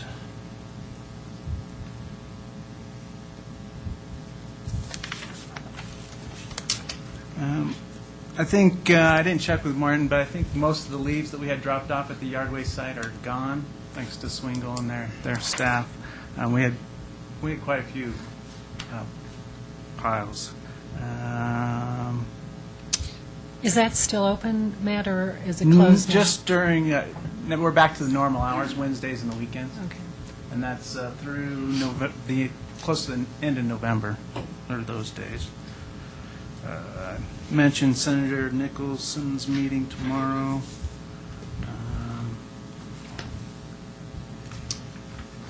And then the last thing was the solar installation's going well. All the panels are up at the water treatment plant, and they're starting on the wastewater treatment plant. So. Trustee Gagos?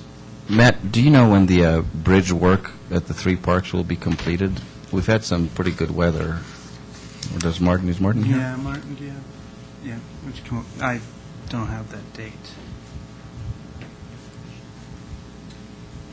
Good evening, Mark Toth, town staff. The folks that are contracting with Urban Drainage and working with us have had a couple of delays, but most of the concrete decking has been poured. The last piece that needs to be completed is the approach. The approach piece needs to be poured, and that should happen in the next week or so, hopefully with this good weather. Okay, thank you. Town Attorney? Nothing other than the Supreme Court issues I already gave you an update on, so. Okay. Town Clerk? All right. I have one more thing that I forgot to mention. Trustee Hanson. Martin and his team, they put in that trail connection from Eaton Circle to Indiana to go to Superior Elementary, and it's complete. And you don't know how happy the residents are in that area. Thank you very much for having that happen so quickly. Thanks. Great. This brings us to item number 4, reports, number 5, public comment on consent agenda and non-agenda items.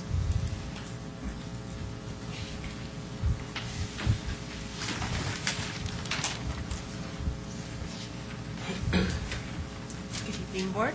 Michelle Horton, 3341 West Torreys. I just wanted to speak in regards to a couple of things I saw in the packet and then a couple of things that were spoken around. In regards to the RTD dissolution, I just actually left it back there, but it was Parker and Franktown that did opt out of it, just so they're aware of it. So the service was terminated by RTD. They then went to seek the non-payment of the percentage that they take for the sales tax. So the other concern I had was in regards to the new trash service that is being proposed for the town. I recognize that they were trying to get a comparable bid for what So if services it's, are over there. I'm sorry, if it's going to be, is it regarding item number 8? Yeah, but I have to leave. Okay, if you have, I just want that's to say fine. really quick that That's my fine, sure. concern as a citizen, oh, I'm sorry, I didn't mean to talk over you. No, that's fine. My concern as a citizen was the biweekly recycling.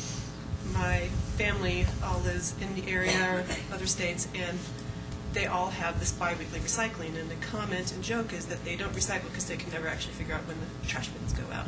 So I just wanted to point that out, that that would be maybe something to look at for future enhancement.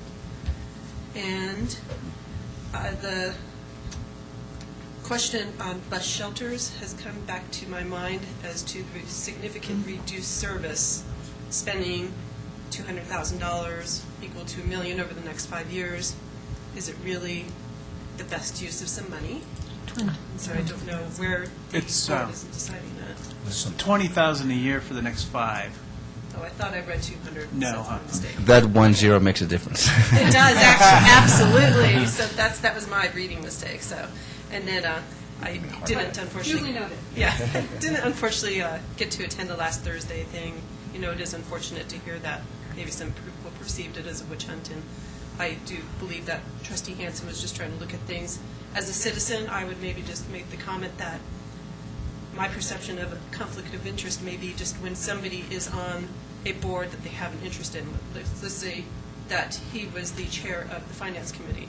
He might Trustee Hansen might therefore recommend some companies that he has some interest with to do some work. And so as a citizen, I would say maybe if the board considers how it's viewed that way, that if a particular person has a particular job outside in their normal life and that their involvement with a particular committee or so forth directly involve that same work, that maybe that's where the gray area could be discussed. Okay. But thank you. Thank you. Yep. Additional public comment?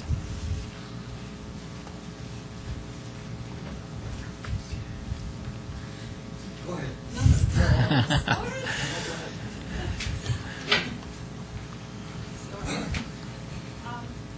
Hello, my name is Catherine Barth, and I'm from Boulder. I'm a preservation architect, and I've had the pleasure of working with the Historic Preservation Commission here in Superior since 2002 on various projects. And I just really wanted to commend the town for their support of history in Superior, and especially they give this wonderful new sign that's going to be at where the depot is located. And you just are doing a terrific job, and it's wonderful to see you support the commission, and I think they're all very grateful. Thank you very much. Thank you. Thank you. Thank you. Additional public comment? George Kuffner, Superior. I have just a couple items. One, I would like to know who to talk to about getting this room named the Orman Board Room. Mr. Orman was a school teacher in this town from 1936 until 1956. That's 5 days a week throughout the school year. Dedicated person. She affected a lot of lives in this original town of Superior. So I'd like to see if the board think about dedicating this room named Orman Boardroom. Why don't we, it's probably a good conversation with the Historic Commission. Pardon? Yeah, it's an interesting idea. I think probably it's best brought up with the Historic Commission and go from there. Come on, I don't want to take step after step. I've been here 50 years. Just 2 steps is all I'm asking That's why for. I'm coming to you. It is a historical Because issue, though. Jump through hoop and hoop. I want you to designate somebody. Well, George, you're We lucky designated because historical- Larry Dorsey, who's chair of the Historical Commission, right is sitting there. right back there, so he's hearing you. I'm glad he's hearing. I hope he gets started on it right away.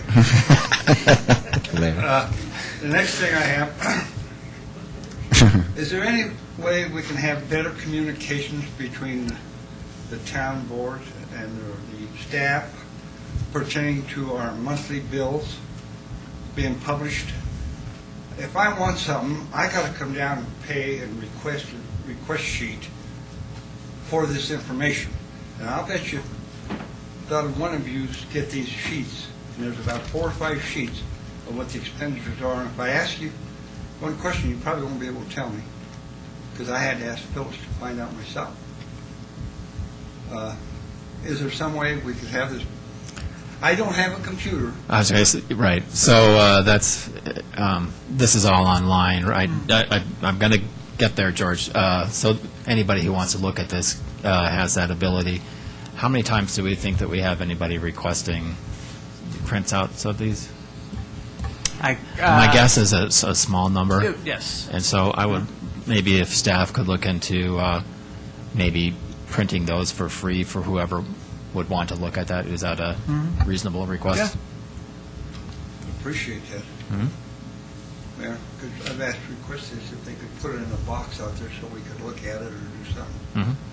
There's a lot of questions about that budget, the way the money's being spent, as far as I'm concerned. We'll get this off. When do we talk about the budget? When it comes up?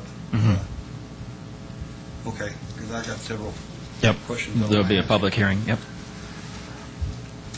Thanks. Additional public comment?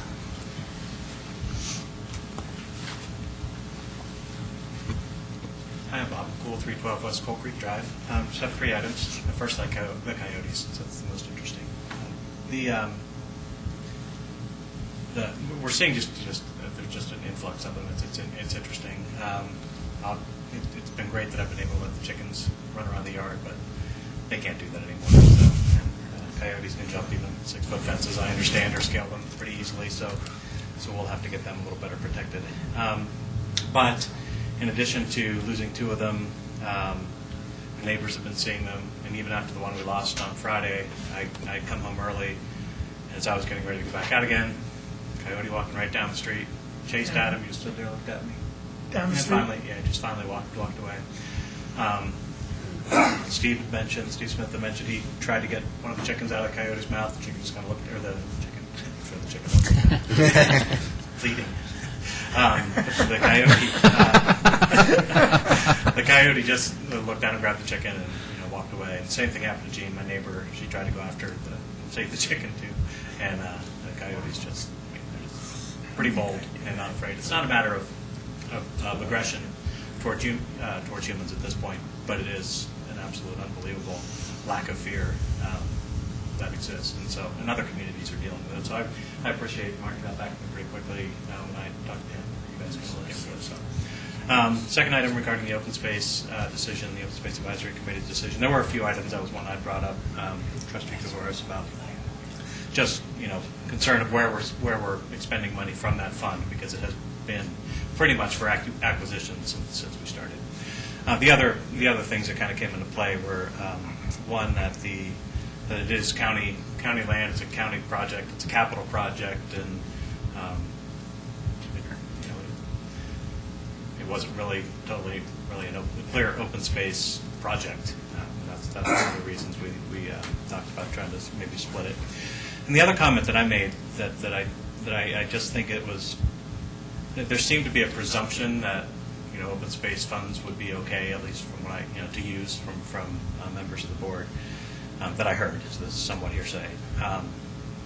And I think you mentioned it was a recommendation to use open space advisory funds. And it kind of seems backwards that if we were thinking about using already thought we were going to use open space funds before if we thought we were going to, if we based our decision on using open space funds, but the advisory committee wasn't involved in the discussion about whether we thought it was okay to use open space funds for this project, that's kind of backwards. We shouldn't be making decisions about whether we're going to fund a project when the appropriate committees haven't even been involved or provided advice on whether they thought that was appropriate. So that seems backwards, and I've seen that in a few instances over my time here with the town. And so just bringing that to your attention, that I'd like to see that shift a little bit, so that before we assume we're going to use funds from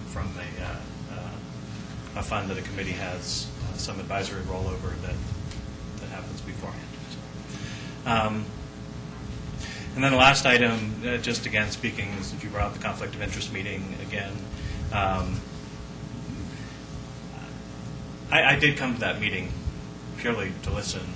The board direction followed by public comment made created a completely different environment, and so I think the meeting couldn't have gone any other way based on how it was run.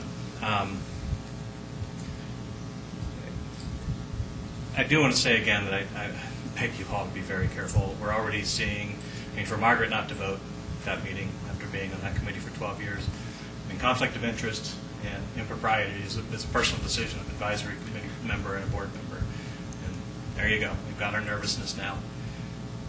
Nobody, and I'm sure I couldn't even imagine she would have any impropriety in voting on that topic with our committee. And I'm disappointed that went in that direction. I respect her because of the issue that was brought forward about it. Now everybody's nervous. So now everybody's nervous, and so we're going to be concerned about how we talk and what we say, whether we personally believe there's a conflict of interest or not. Because now, Hawks are watching, and we better be careful about what we think and say, even if we don't believe it's a conflict of interest. So. Thank you, Trustee Gregoros. Yeah, to respond back to you, Bob, as I stated at your meeting too, I personally felt like Margaret was within her right to vote. I did not see there was a conflict of interest. I mean, I respect her for other decision, but I agree with you. But I felt like she was kind of muzzled, and she was just being extra careful that she didn't really need to be that way. I would have liked to have heard her opinion, actually. We're a small community, and we're just not seeing that kind of. Right. I haven't seen or felt that type of behavior, and I hope we can get past it. Thanks. Very good. Thanks. Additional public comment?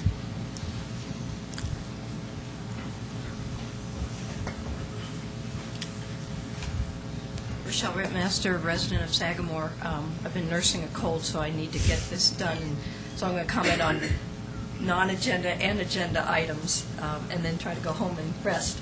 My first comment is regarding the chip and seal that was done up in Sagamore this last summer. I still contend that the job was poorly performed. The appearance, both from a macro and micro view, is poor. It continues to shed. In the same time frame, I've experienced two other chip and seal projects that were done. One was on the Louisville side on Dahlia between Dillon Road and Cherry, and the other was the chip and seal done on parking lots where I work. Both of those have very good appearances. They don't shed. I go onto that one street in Louisville, every other week, so I'm watching for shedding and things like that. And it's not there, but it's continuing to do that in Sagamore. I think the whole job was poorly done.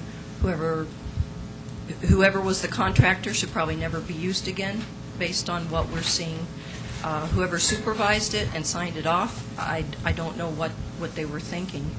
Sorry, but it's a poor job, and I think something either needs to be done to remedy it, or something needs to be done to never use that contractor again. If we paid top dollar and we got that, shame on us. It's terrible. My second comment is regarding an agenda item on the trash contract renewal for Original Town in Sagamore and a couple other neighborhoods. Just like it had been done before, it seems like those of us who are affected by this contract have not been consulted for what seems to work for us. I did look at the RFP that went out, and yet when I look at now the proposed thing that we sign off on, they're quite different. The RFP actually was starting to get toward an idea of more personal responsibility and how much do you want to choose to send to the waste stream and the landfills versus divert into recyclables and even potentially the compostables. And what came back still, first of all, largely emphasizes inexpensive trash to the tune of $4 a month for an additional 96 gallons. Usually, if you're going to be throwing that much away, you should be going the other direction. You should be charging even more if people are filling up second 96-gallon containers on a regular basis to throw out. As I brought up before, with our limited space in Sagamore, 96-gallon containers are very difficult as it is, And now what you guys are proposing is a second 96-gallon container to take care of the recyclables biweekly. That's going to be really difficult, and it's going to look pretty bad because our neighborhood is already struggling with what we do with our current containers. Also, Michelle Horton's comment was very apropos. I was thinking, who's going to remember which week is the recycling week? And so then are a lot of people who kind of do it half-heartedly going to fall by the wayside? I'm very committed. I always put out maybe one small Target bag a week in trash, and everything else is recycled. But many people are not that way. And so anyway, I find a real disconnect between the RFP that went out and then what seems to be coming forward right now. And it's disappointing that it's really promoting the status quo. And I didn't think the status quo was very progressive. It was to me, still very trash-oriented to a big tune. And we all pay for that. I pay for somebody else sending a lot to the landfill when my household sends very little. So just looking for fairness and parity, if possible. And my third comment is just regarding all this other kind of hubris that's going on. Let's all just keep in mind that to go from a good to a great town board or city or whatever, there are going to be growing pains, there are going to be conflicts, there are going to be changes that need to be made. And in the end, we have to strive for a disciplined, open, and transparent form of government. That's what we elect everybody for. That's what I think we all want. And hopefully we can all kind of get back to that same sense of common goals as we discuss some of these very difficult issues. Thank you. Additional public comments?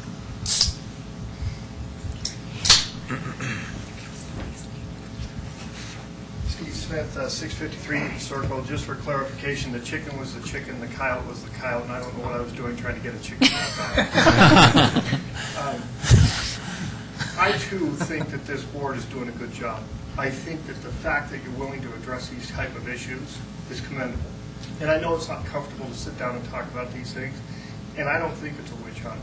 I think it's a way of conducting business in a better manner. And that's the way it's perceived to me and many of the people that I know. I think you're doing the right thing by going down these roads and clarifying it so we all understand, so that when we see things, we don't have to be suspicious about it. Thank you very much. Thank you. I'd like to also recognize Mustang football and the excellent season that they had, so congratulations.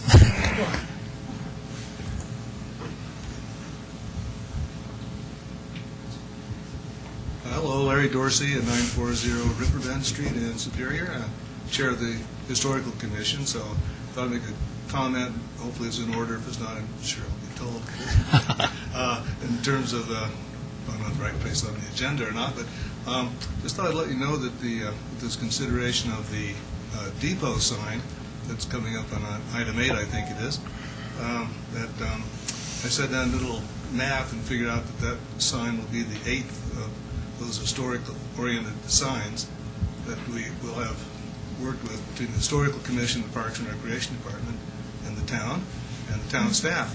There's one other one, the Bruce Williams sign over at his field, which we didn't have anything to do with that. But so we're happy to continue working on these kinds of projects, and hopefully you like the way it looks. I think it's come out pretty good, and feeling comfortable about having that now eventually become a permanent installation over by the trailhead. And so I'm available to answer any questions you might have about the historical context or anything, and or could always refer to George. He can straighten us out on some things too, and especially now that I've got this new challenge about the naming of this room, so it's a good idea too. So that's on my mind. So Great. Questions? It's a really great project, so congratulate the Historical Commission once again. And if I could say, as liaison to this group, they crank out the work. These people are so busy. Chris, before you came, just gave you great accolades on your participation with the Superior second grade class. But you guys are a busy group to the benefit of this town, and we appreciate it. Well, thank you. Thank you very much. And it was a busy day, too, in second graders' business. We were took a lot to keep up with them. Very good. Additional public comments?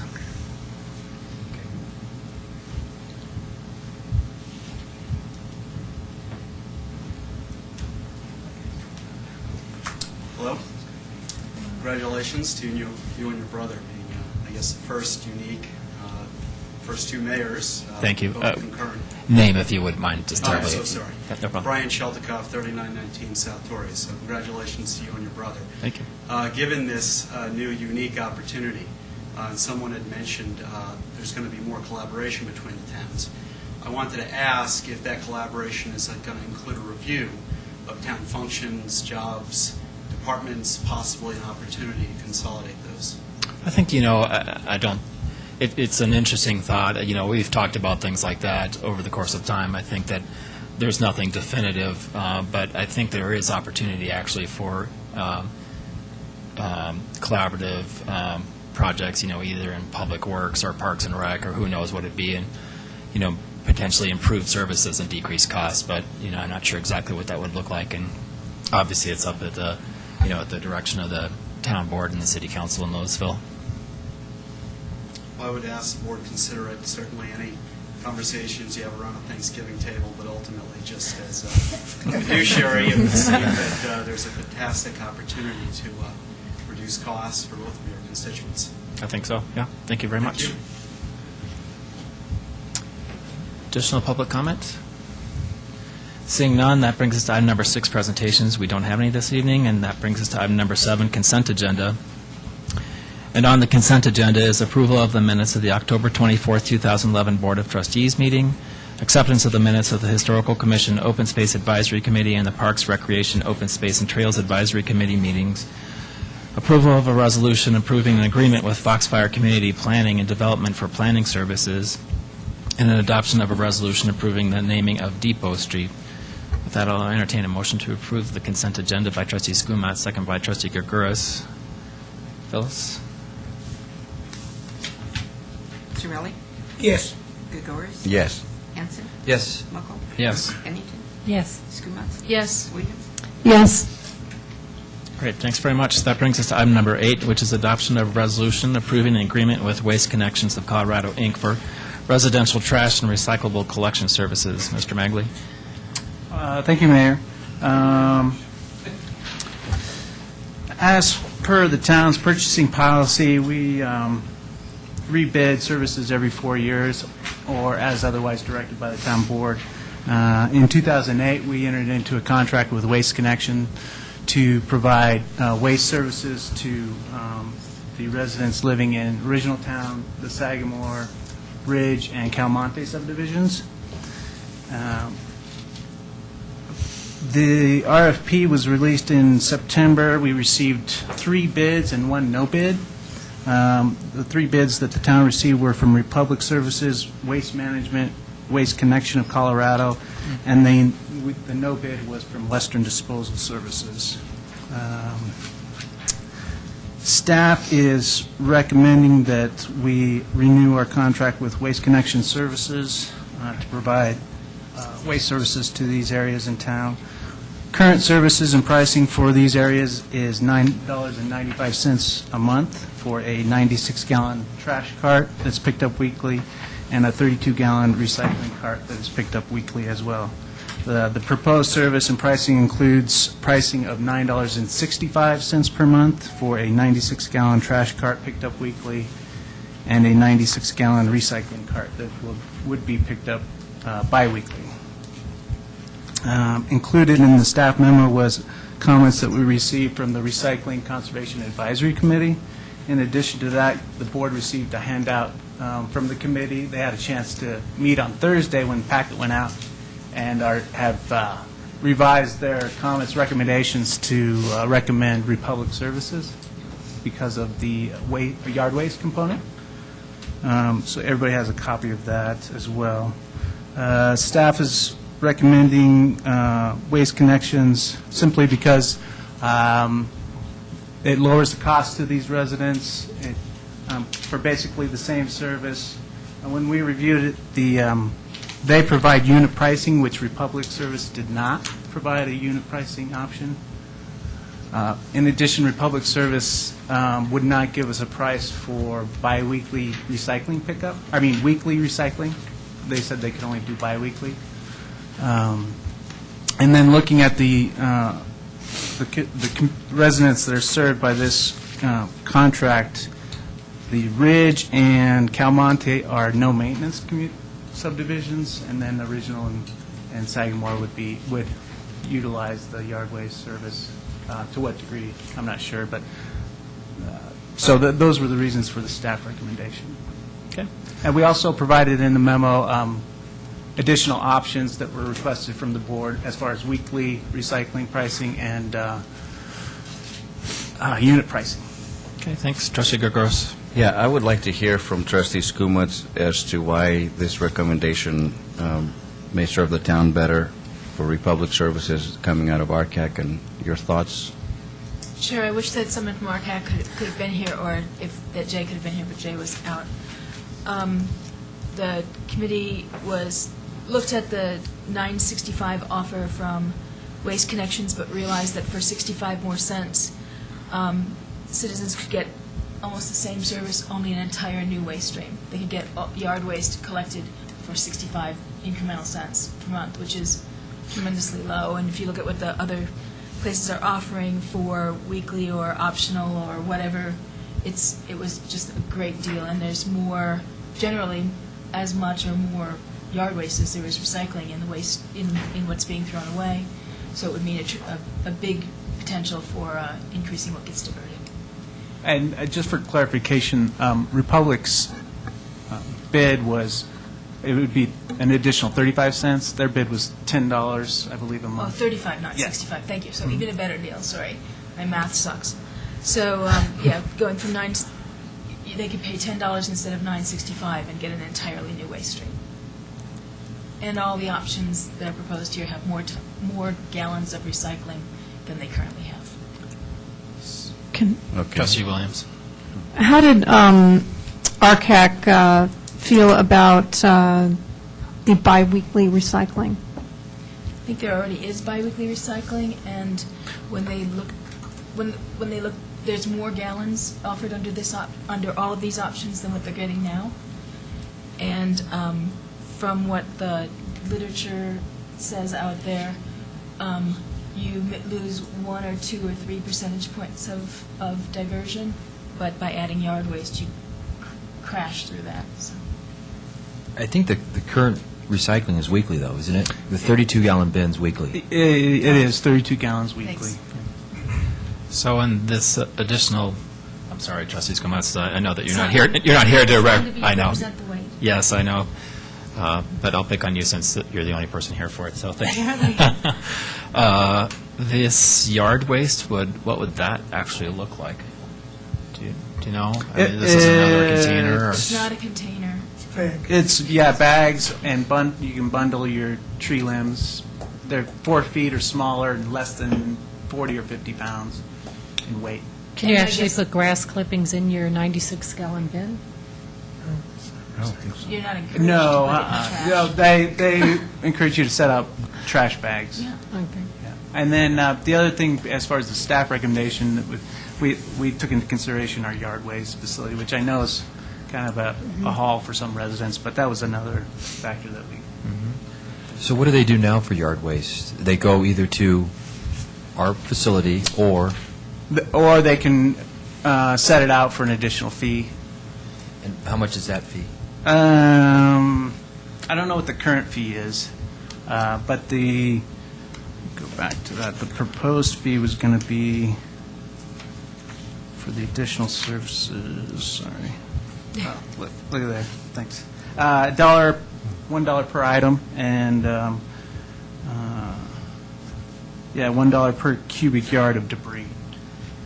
And we don't know how much the residents are currently using that, do we? No, I don't. Because the comment here by RCAC, I agree with that. If the town is going to save, if the residents are going to save money, and that's the option they would like to do, I think that's a good idea.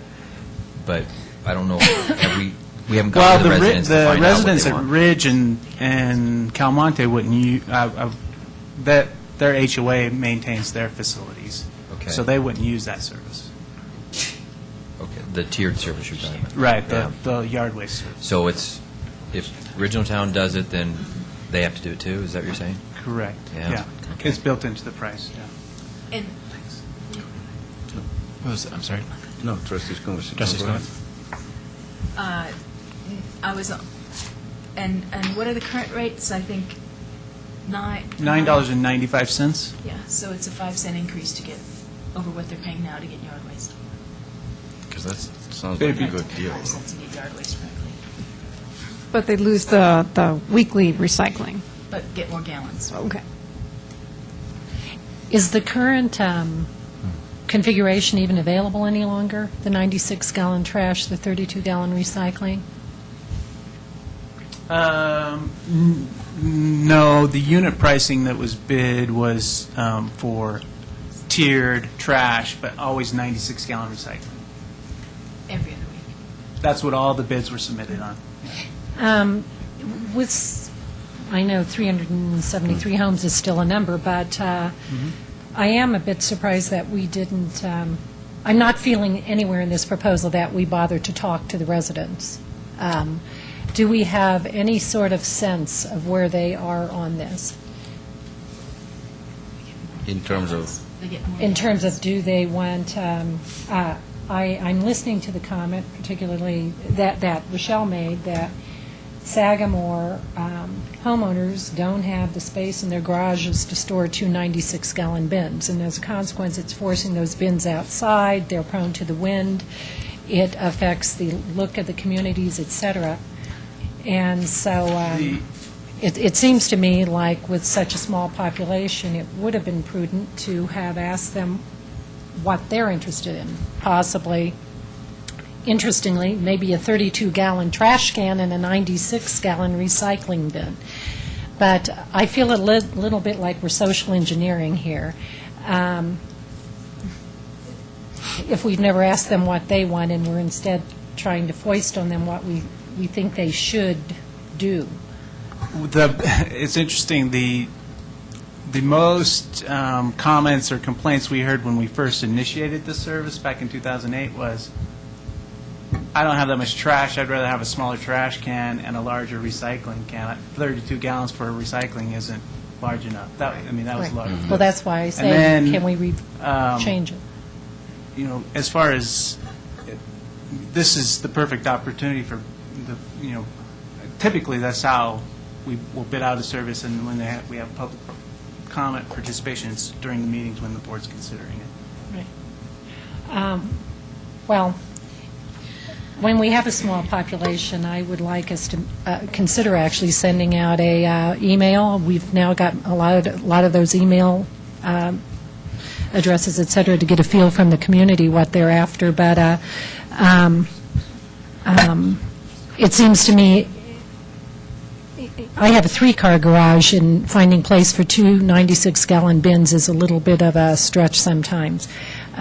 So it does seem to me, I would have liked to have seen us investigate a 64-gallon trash, a 32-gallon trash, with either a 64-gallon recycle or a 96-gallon recycle, and look at some flexibility. That was bid to us. And that's our HAC's fallback recommendation.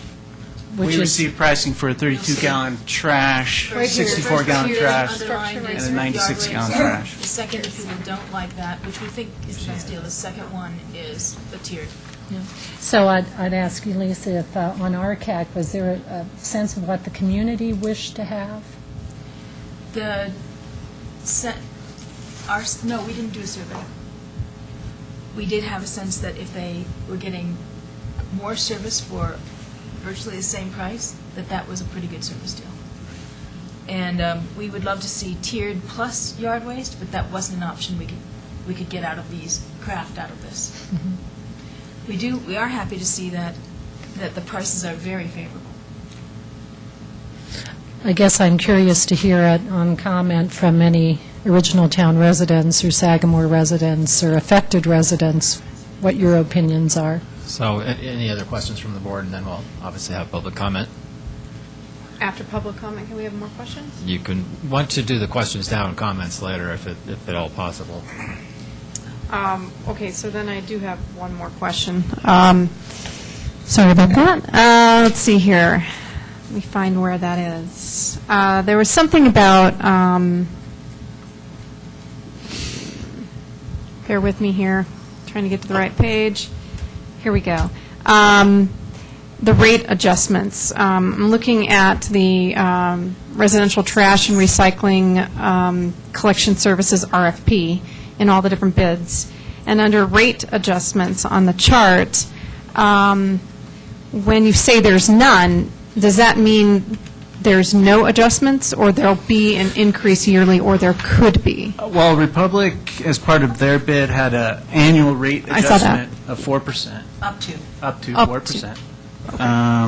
And then the others was a fixed price. Fixed price for the entire contract. Correct. That's key. Thank you. Okay. Any other questions from the board? Public comment regarding this issue? Anybody? Seeing none? Okay. George, what do you Board do for your comments about- trash? What do you do for your trash? Sorry, Yeah. if you're going to make comments, have to be at the mic. Okay. I will say, actually, we thought about George significantly when we recommended that first option because of George's concerns about yard waste at certain times of the year and his displeasure with the lack of a roll-off. So we hear about once or twice. All right. Board comments regarding this? Thoughts? Yeah, comment. Trustee Hansen? Again, I like the tiered option if the residents of the town appreciate it. I would just hate that we assume that they're going to go for the 32 gallons and have $1 savings a month when the majority of them actually use the 96 gallon. They're going to have a $3 increase. That's going to be an issue. So I'm wondering if that maybe we approve a contract for a year, but in between now and next year, we reach out to the public a little bit more and see what they would like to have long-term, get their input. Just as a note, the contract's for a 4-year term, and we have a right to terminate that upon 90 days' notice at any time. So you can still do the key to doing the 4-year contract is you lock in the rate, but you still have the option of terminating the contract within a year if you wanted to. Trustee Squamats? And I would say, Or modifying it as well. Right. and I would say that I'd be surprised if the hauler wouldn't make the option for a smaller trash can available at, the same price as they do in the rest of the community. I don't know if it would be 32, but I wouldn't be surprised if 64 could be traded out at a 96 price if storage is the only issue. As long as they can pick it up with automated trucks, I don't think they care. So this is, it seems like this boils down to if you think it's more beneficial to have weekly recycling versus if you think that people are going to be using a lot of yard waste. At least that's how I look at it. Yeah. Wait a minute, there is no weekly recycling. Now there is, but There could be, under So you're the, trading off, is what you're doing. I'm just saying that in all of them, the cheapest one that would have weekly recycling would be Waste Connections at $11.15, if I understand that correctly. Does that No. look right? No. That's for recycling only, right? Okay, maybe I'm reading this wrong, but I thought the $11.15 was for weekly trash and weekly recycling with Waste Connections. That's correct. Trustee Squamats? Say that again. Go ahead. To add weekly recycling to Waste Connections cost, it would take the price for the service per household from $9.65 to $11.15. And then I have a 96-gallon trash bin and a 96-gallon recycling bin. Correct. And I have weekly? Correct. Oh, see, I thought it No was brainer. plus. I'm sorry. Trustee Squamats? I guess the other, just to be clear, the fallback, the committee thought that yard waste was really important. It was a really great service, especially with what we heard from Original Town in the past, and the use that we saw of the roll-offs that were put in Original Town. But, and the price was astoundingly low for that increment. But the fallback is not to go, our fallback, the committee's fallback recommendation was not to go to the service you're noting there, but rather to go to the tiered structure for trash at $8.95 for 32 gallons, which saves money over what people are currently getting now, $10.95 for 64 and $12.95 for 96. And when you work out the math of what must be underlying what the hauler is assuming, it turns out that to get to a 965 weighted average, we'd be talking about 75% of the people. They're assuming 75% of the people are on 32 gallons, and no more than 25 are on any of the others. And so they're assuming people are massively underutilizing the service and just paying for it anyway. This provides an option for the majority of residents to save money. That's the fallback. And so if I could ask a question to the town manager, and then I think Trustee Williams has something, but so in the unit pricing for Waste Connections, if you were to have weekly recycling, that would be $1.50 added to those prices. Is that what I understand? That's correct. Okay. Yeah. Trustee Williams. I think the one thing that's holding me back here is the biweekly recycling. I'm just going off of seeing what I saw today with, the trash out. And in my neighborhood, there was almost everyone had their recycling out and one bin of their trash. And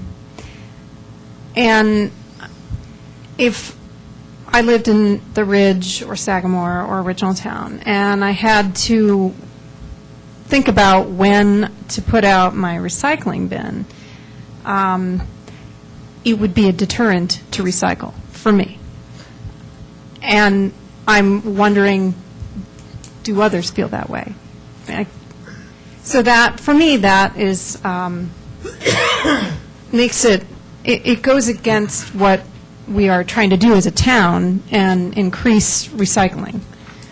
So I would really love to see a bid that has weekly recycling, obviously for the lowest cost. I can't, asking residents to pay $1.50 more a month, that's not my position at this point. I think that we need to find out from residents how they feel about that.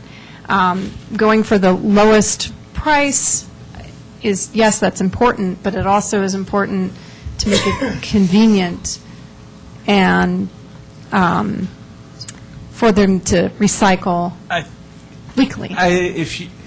I understand if this is a hard. If you're struggling with trying to make everybody happy, I agree. You're better off just going to letting the residents choose their own provider from here on out. And I'm not asking that, no. And I realize that there takes a lot of effort on staff time to do this. I understand that. And, it's just, I think we just need to look at the recycling issue and how we can make that weekly. Trustee Bennington. So, Lisa, I'd like to ask you a question on behalf of RCAC. If, in fact, there was agreement that we would actually like to ask residents, what their priorities are and let them sort of indicate a choice and maybe do what Trustee Hansen said, which is commit to this for a year using the attorney's thing that we can at will just opt out of the contract without any penalty. That's right. Would RCAC maybe take on as a project for next year actually conducting that survey of those 373 residents, tabulating it and coming up with a recommendation? I'm certain they'd be willing to do that. My other question is whether there's a sense of urgency in this contract, and if it couldn't be done, a survey couldn't be done before we make a decision. I can't imagine that when is the contract up? In 45 days. Well, but this information is needed for the budget as well. Yeah. I understand that.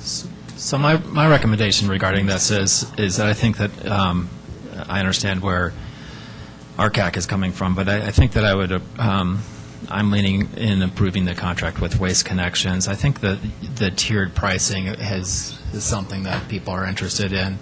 We could do the every other week recycling for a year and could be changed to weekly after that, I presume, if that was not felt to be reasonable. So you can amend the we would have contract? to work with the provider, and there may be an adjustment in pricing, but yeah. You I can think amend that- the contract. You can do that. You have to give them 90 days notice. So if you can terminate in 90 days, you can amend in 90 days as well, Okay. as long as they agree to the terms.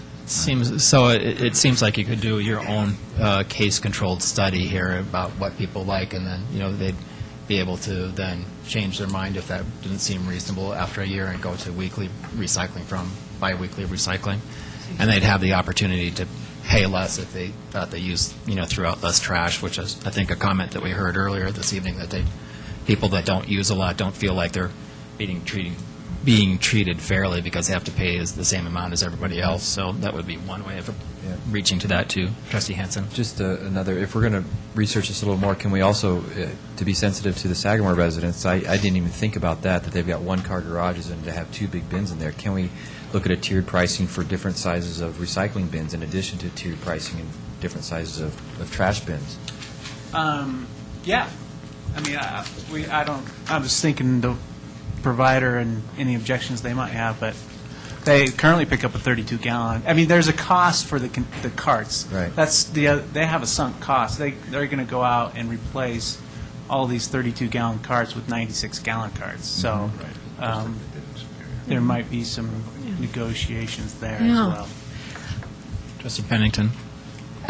First trash contract, that's my caveat, and I know it's a sensitive subject around the community. I'm not clear as to what you mean, that you need to know this immediately for budget impact. Is this not all billed out to the... It's a pass-through, but, I mean, that's a part of the budget that's included. Like currently for the previous budgets, we have expenses coming in, revenue coming in, expenses going out. And we have to show that in the budget. So, I mean, we do put allowances in the budget for other things, so if we were to proceed along Lisa's suggested path to where we actually, because we're talking about your recommendation, and I think the mayor's recommendation is staying with the same hauler, Waste Connections, right? That's staff's Okay. recommendation. And so we're staying with the same entity. It really comes down to the physical issue of picking up the 32-gallon carts and subbing in a 32-gallon, picking up the 32-gallon recycling cart and plopping down a 96-gallon recycling cart. And the cost is actually on them because they're going to buy 373 96-gallon recycling carts. When in fact, half that population may be happy with their 32-gallon and don't want a 96-gallon. So I guess I like Lisa's recommendation that if we're same vendor, we can actually put a space filler in or some allowance in the budget to accommodate whatever. Why wouldn't we take a month or so, especially if RCAC's willing to take on the project, to come up with a recommendation that fits? That's intuitively what makes sense for me. Trustee Williams? I didn't raise my hand, but I was thinking pretty hard. I saw the pencil going up, so... Okay, that's my pencil. I was thinking that with this tiered, if you went with a 32-gallon, can you add the weekly recycling at $1.50 extra? Yes. So that comes in at $10.45. Correct. So, I mean, why aren't we considering weekly recycling? I think that was sort of the fallback that the mayor recommended. Yeah, I mean, this is staff's recommendation. We gave you options. Yeah. Yes, I know- thanks for I the know. options. No, thank you for the recommendations. So, let's see, just with the attorney, I don't know if you have our current contract with us. So if the contract expires at the end of 2011, what then happens? They don't show up at the door, or There's no waste service. no waste service if we don't? I mean, is that true? I mean, Yeah, because we the always- contract goes away, right? Right. And we could always seek to extend it, but without any new revisions, it would just be the end of the contract, and there wouldn't be any waste waste service. Well, I mean, residents would have to go out and then contract on their own. Yeah, Right. yeah, Yeah, but that would be, Massively more expensive. it'd be very difficult, obviously, for, to do that. It'd be a lot more expensive for residents and it'd be very complicated, I would imagine. Right, and there's also the issue that the town still has in place the single provider requirement. So, the town has a requirement in place that there's going to be one provider in the town, so the town's under some kind of obligation to either get rid of that requirement or provide the single provider. However, in all probability, calling them up and asking for an extension of the current 4-year contract would not be difficult. To me, if I were Waste Connections, I've got a bird in hand, I take it, I extend it, particularly considering they're the key, the leader right now in the competition. So I can't imagine a call to them wouldn't be worth it. Trustees Skumac, did I see the I pen? did. So the yard waste one is not favored. I think we could go ahead and go with the tiered structure and start with every other week recycling, do a survey and see if that's sufficient. We could move forward and do that. And if people, there's a clamoring to pay about $50 extra for weekly recycling, that would be something that the survey would potentially show. It wouldn't require a change in the containers that the trash haulers would be providing for the recycling. It would just be how often they collect it. Right, so it wouldn't be a physical stock sort of problem. I don't know. Trustee Sorelli?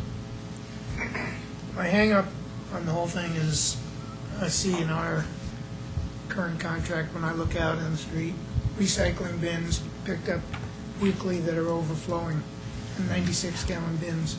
So I can't see going to biweekly service on that, period. We need the option to go to weekly service on the recycling, or They're bigger homes. and so whatever combination of pricing that takes to get there is what I'd like to see us get to. Do you have a preference in the table? The tiered pricing, if you knew everybody would like 32-gallon bins, is the best way to go. But you don't know that that's what everybody would like, and if they don't want that, then they're going to end up with a higher-priced option than just going with the $8.95 to change to the 11-something for weekly recycling. So that's where I stand now, is going with that, and it's not a big increase, but it gives them the weekly recycling with more recycling room. And if they don't, if we find over the course of the year that is not what people want, then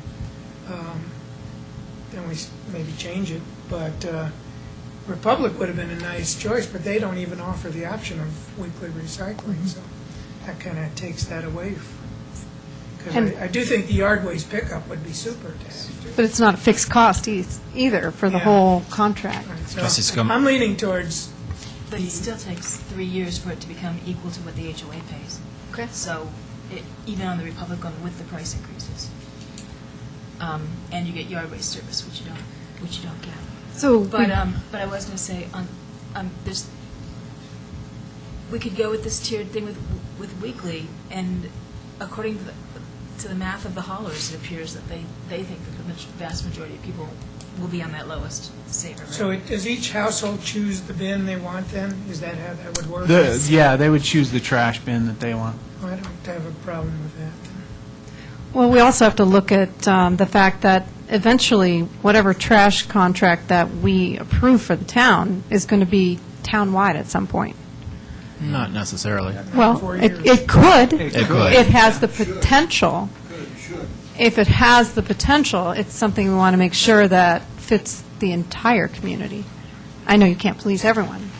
I'm not going to say you can, but it is something to consider. If we could only just get the tiered guys to add yard waste for 35 cents, that'd be a good contract. Lisa, I'm hearing you. I don't think we can presume that yard waste is unimportant to people who live in original town. I don't really think we can presume anything, and we're presuming everything here. I wish some of our original town residents would have stayed rather than leaving when we had the exodus here. Although at the end of the day, you could, if I understand this, you could then choose when you wanted to have yard waste. You wouldn't have to pay this every time. You just call them up, right, and say, I want to pay an extra $1 to do the yard waste. Is that correct? But I have to tell you, when you're doing yard work, $1 a bag or a bundle for 4-foot bundles can add up pretty substantially. Anyway, Yeah. I just don't think we've gotten enough information here about the users to make a decision. The other choice, though, is the other users that don't need yard waste is, we also have to think about what they want also. But we don't know. They don't want to pay for yard waste, I'm sure. If I extrapolate my behavior to the entire world of users, I'm with Joe. I use the heck out of my recycle bin. To me, it was brilliant for the HOA to put into place that huge recycle bin, because that little thing, how many gallons was that little blue thing? That was, that blue bucket was 32 gallons? 24. Well, it was close enough to 32. That thing was so small to be inconsequential as far as I was concerned. So, I love my weekly recycling. I love my weekly 96-gallon recycling bin. So, for what that's worth. I'll entertain a motion, since we need to obviously not have trash go away in January. So, anybody have a particular favorite? Trustee Skumatz? Just trying to hear the tenor of the board. I guess I could recommend we go for the tiered structure with weekly recycling. It seems like that's where people were heading. It gives people some flexibility, and it provides significantly more recycling than they're currently getting. So, and I do want to go ahead. I'm sorry. Just make one comment. Yes. I'm going to say a significant share of recycling communities out there do every other week collection, and it has not- I think Louisville's contract is biweekly recycling. It's not a significant problem in terms of remembering what day to put it out. We're spoiled. So, there's a motion. Is there a second? Oh, was that a motion? That was a motion, I think. It was, I think if I heard weekly trash and recycling pickup with the tiered unit pricing, which would be 96-gallon recycling every week. I don't like that. And then options of 32-gallon trash for $10.45 a month, 64-gallon trash for $12.45 a month, and 96-gallon trash for $14.45 a month. So in other words, you could choose that you only want a 50-cent increase as your cheapest. If you chose the 32-gallon trash container. Correct. So let's see. Is there a second regarding that? Yeah, second. Second by Trustee Cicerelli. So a question then for you.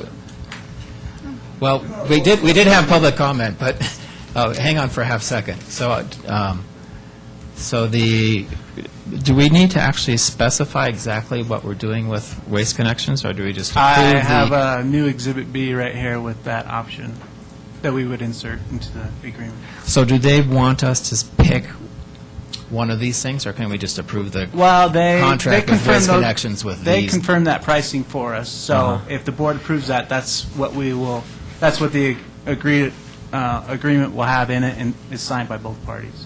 Can you read that again, just now? Sure. Okay.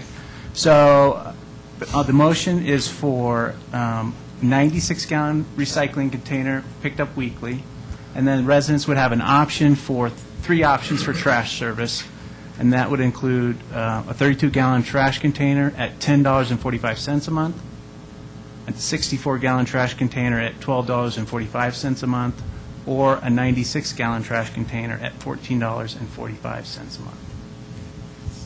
That's the motion. Picked up weekly, sorry, the trash. So, well, we did have public comment earlier, and this is extremely irregular. I'm going to, unless the attorney throws something at me, I will entertain a little bit of public comment in the middle. We have a motion, though, in a second. We have a motion in a second. So the question is if you want to approve it right now and not have public comment. No, I'd like to or make, decide. at least have board comment first, if we can, because I wouldn't agree to the tiered rate at this point, because I don't want to increase that price to anybody. So Right, I'd say and- that we hold off on that. Yeah. And that tiered rate was different from the tiered rate on this exhibit, this... The chart tiered rate is for biweekly recycling. That's the If difference. you want to Okay. include weekly recycling, it's $1.50 more per... Yeah, can I comment real quickly Sure. on this? I agree with what Joe is saying, but I wouldn't be concerned about the recycling bins overflowing because they're going to a biweekly rate now. Because right now they're 32 gallons. If you Right. go, you fill up twice, right? So you Right. still have another 32 gallons. So Right. I wouldn't be worried about filling that up right now. But if our goal is to increase the recycling, yeah, then it probably makes sense to go with the bigger bin, but and go weekly. So I would say stick to the biweekly rate on recycling. Didn't think about forgetting about putting it out every other week, but hopefully we can get beyond that and then stick to the 96-gallon trash. That's as close to what we have now, correct? Correct, yeah. Yeah. And we would send out mailers to all the residents as a calendar, basically, showing them when their recycling would be picked up. Okay. I have the days indicated on there for recycling pickup. Yeah. That would be my preference. And then to reach out and study this. Okay, we still have a motion out there in Yeah. a second, so... But This is Pennington comment, and- board discussion. So, given what you said, which I tend to agree with, why would you not go to RCAC's recommendation of Republic, which has the 96-gallon biweekly, plus yard waste? Because I don't think that we can offer that to, the Ridge isn't going to take that, right? Or didn't you say that? Well, the Ridge and Calmonte don't, they're maintenance-free communities. So that's, and then Republic has a cap of a possible 4% annual increase. So those are the kind of two factors there. The only downside, if we went with what Trustee Hansen said, is that if we could potentially do every other week and then decide next time to, next year to do it weekly. But we can't do that with Republic, but we could potentially do that with Waste Connections. That's correct. And I thought we also mentioned that we wanted a single hauler. Isn't that in our policy? That's in the town code. Okay. But single hauler for here is different from the single hauler in Rock Creek. Right. Yeah. Okay. The HOA controls that one. This I is for- understand. right. Yeah. All right, so we're having some good conversation. We'll have some more conversation, and we'll be slightly irregular and have some public comment in the middle of this. So Okay, George, you're up. you're up. This is the time. I want you to set me straight. We started this out at $8.95 for a 96-gallon container and a 32.96. $9.95, I think. The first year was $7.95 a month, and then it increased to $8.95, and now it's at $9.95. Right. And how much increase are we going to get next? That's what I'm worried Well, staff's recommendation is for a decrease. $9.65 a month. Where are we coming up with this $10 and something and so forth? That's for 64 gallons. If you mess with the frequency of recycling, You don't get that. you'll get $1.50 more added on if you do weekly recycling as opposed to bi-weekly recycling. That's where the higher prices are coming from. Once a week? Yeah, if you go to once a week. That's quite an increase from $8.95 or $9.95 to $1.50 more for once a week. I'm happy with the once a week they're doing it now. I see They would no continue. complaints or no big increases we need. To continue once a week recycling would cost $1.50 more. On top of the $9.95. $8.95. Correct? On the top of the eight. On Top of the $8.95. No, $9.65. $9.65. Now I'm confused. Yeah. And George, the reason for that is because they would go from a 32-gallon recycling bin to a 96-gallon recycling bin. So there's one of the reasons why you have the increase.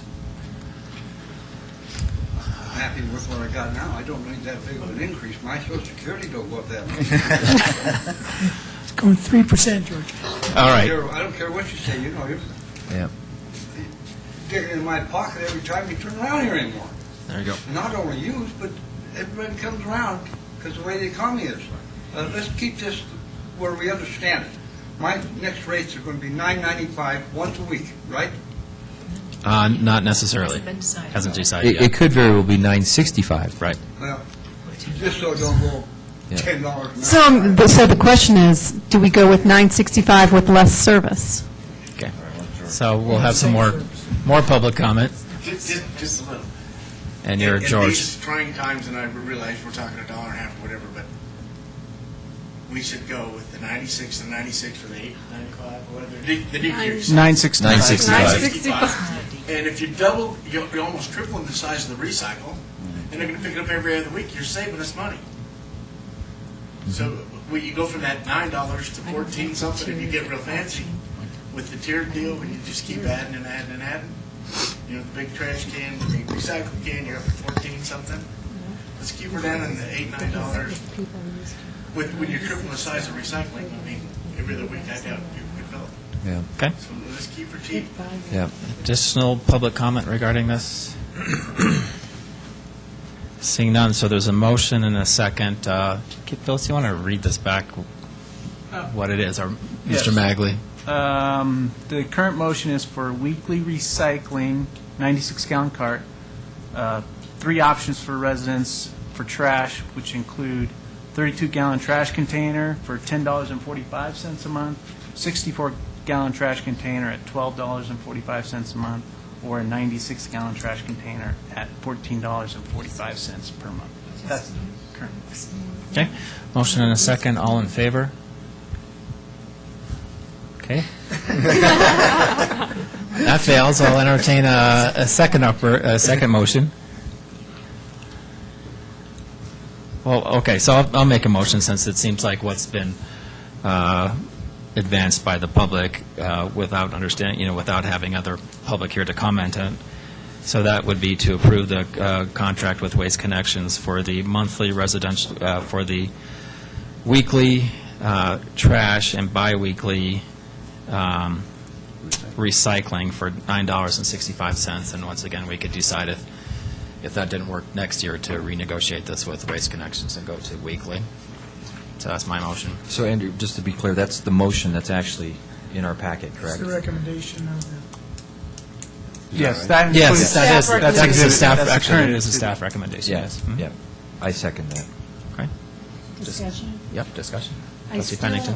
I hate to be dense, but tonight I am. I still don't understand why that's preferred. Lisa, would you explain to me why that's preferred over the Republic option from RCAP? It's completely not. It's not, that's what's the We same. want, Right. the first choice is the Republic option. It's by far the better option than what's just been made for a motion, because you get an entire new waste stream for 35 cents.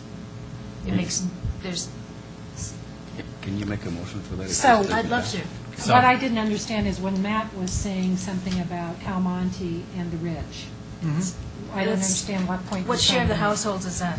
They are a maintenance-free community. So they have. So So what they does won't that use mean it. to me? but they're They have benefiting. they have contractors that are doing landscaping, and so that they're mowing and doing stuff, and they take it to who But knows they're a where. nickel Res- more than what they're paying now? Exactly. And the rest of the world gets Yeah. the But that's extra the- benefit? And we're bickering over that? Well, there's. Well, the there's question a is, couple once of again, things. so There's Republic is proposing up to a 4% increase, annual increase to their rates. 40 That's another cents. thing. 40 cents, okay. Each year, up to 4% So annual potentially a increase. 16% increase over 4 years is what you're Correct. saying. Right. And then they didn't offer the unit pricing option, and they said they couldn't do weekly recycling, Right, which we, which sounds like the board is maybe interested at some point in the future considering. So that's something else with Republic. to So if you, take into- the option, the reason why I recommended this, and there's no right or wrong answer to any of this, quite frankly, because it's totally dependent upon the individual. But the reason I've recommended that is that you would have the opportunity, presumably with Waste Connections, which you wouldn't have with Republic, if you decided that you wanted to go to weekly recycling. right. In the contract. Yeah. What I Correct. actually like that we have not discussed at all from Republic is the most affordable compost option, which we've gotten inquiries about. And so we haven't, they're at $5 a month versus, it's only $6.75 at Waste Connections. But, okay, well, I'm showing my hand here, I guess. so. Let's vote, I guess. So there's a motion and a second. Any further discussion regarding that? All in favor? So Hanson, Cirelli, Muckle. Opposed is Skomatz, Williams, Gregoris, and Pennington. So that fails. Entertain another motion then. Trustee Skomatz. I'd like to move the Republic option of $10 a month with yard waste included. So this is, I'm sorry, it's the Republic, Option of $10 a month $10, with yard waste included. biweekly recycling with the larger bin. Okay. Motion by Trustee Discussion. Skomatz, second by Trustee Gregoris. Discussion, Trustee Pennington. And Jeff, on this option as well, we would have the option, if they throw the 4% on us, and if we find that unacceptable, to at will terminate and go out for bid again? Yeah, provided it's under the same contract, which we'd be doing it under, yes. Okay, so as long as that provision's written in, and we, in our negotiating ability, say, we've got other options, I wouldn't raise it by 4% if I were you, or the board's going to review it again, and if we have the option to at will terminate. The only downside is that you might not get this price again. Sure. So. Yeah, It's a tough market. it's not fixed, and you also, it likely takes out the discussion for weekly recycling, Right. and, What about tiered pricing? and the unit pricing. Unit pricing, so we don't have that option. Yeah. But we're not. But the I one thought we were that going to appeals- research that, though. 96 gallons for recycling every other week. A big Well, improvement. if we're still discussing, my preference, of course, is to just extend for 3 months. The current option, ask RCAC to take on a project of research and then come back with knowledge and of user patterns and user preferences and then make a decision. So if there's an appetite for that across the board, I'll make the next motion. Trustee Skomatz. I think it seems hard to turn down something that's basically more service for virtually no additional price, and it's service that gives people a tremendous option to divert a whole waste stream that they are not able to do now. So I think that was where RCAC's thinking was, and it seems like a win. I still have a concern about that, though, that we don't have the options of the tiered pricing moving forward. So with Waste Connections, at least we might have the option of negotiating different size waste bins and recycling bins in the future. So I would say let's consider that, too. All right, any further discussion? So there's a motion and a second. All in favor? Skomatz, Gregoris, Pennington. Opposed is Muckle, Williams, Hanson, and Cirelli. So that fails. This is a new record. I've been on the board for all these years. I'll make another That's motion. 3 in a row that's gone down. That's pretty unique. I would like to move that we extend the current contract, if need be, by 3 months, at which point we, or Lisa, help me here, 3 or 6 months. It's fine. 3 months. And ask RCAC to do a user study and come back to the board with a recommendation in a timely fashion, and then review this at that point. Can we do that legally? It's okay? You can do that. Okay. But they could also say no. So Yeah, we haven't had It's those risky. discussions with Waste Right. Connection. Doesn't I it say, I also have a couple of questions regarding that. At least one. Those are good for Well- 90 days, though. Is there a time limit on how good this pricing is Isn't it 90 days? on the bids? I'm trying to think back to the proposals. I don't remember if I saw Almost always something in is. there. Did Yeah, we do a there- bid bond on this? we did, Aren't yeah. they usually at least 90 days? You can check with them in the next couple of days, and then if we have to, we can decide this at the next board meeting, right? Correct. That's Before the contract expires, yeah. I mean, you did say that you can have a contract for 4 years, but terminate it in 90 days, correct? Correct. Is this But it an locks in option? the pricing for 4 years. My question related to the pricing they've offered, how long is their offer good? Sorry, I didn't pick up on that. Okay. There's a motion. Is there a second? Second. Trustee Skomatz, all in favor? Okay. Hanson, Skomatz, Williams, Gregoris, and Pennington opposes Cirelli and Muckle, so that that passes. So what direction to the town manager then? So this obviously needs to come back at the next meeting, so they can, presumably, we need to be told whether or not we're able to do that or not.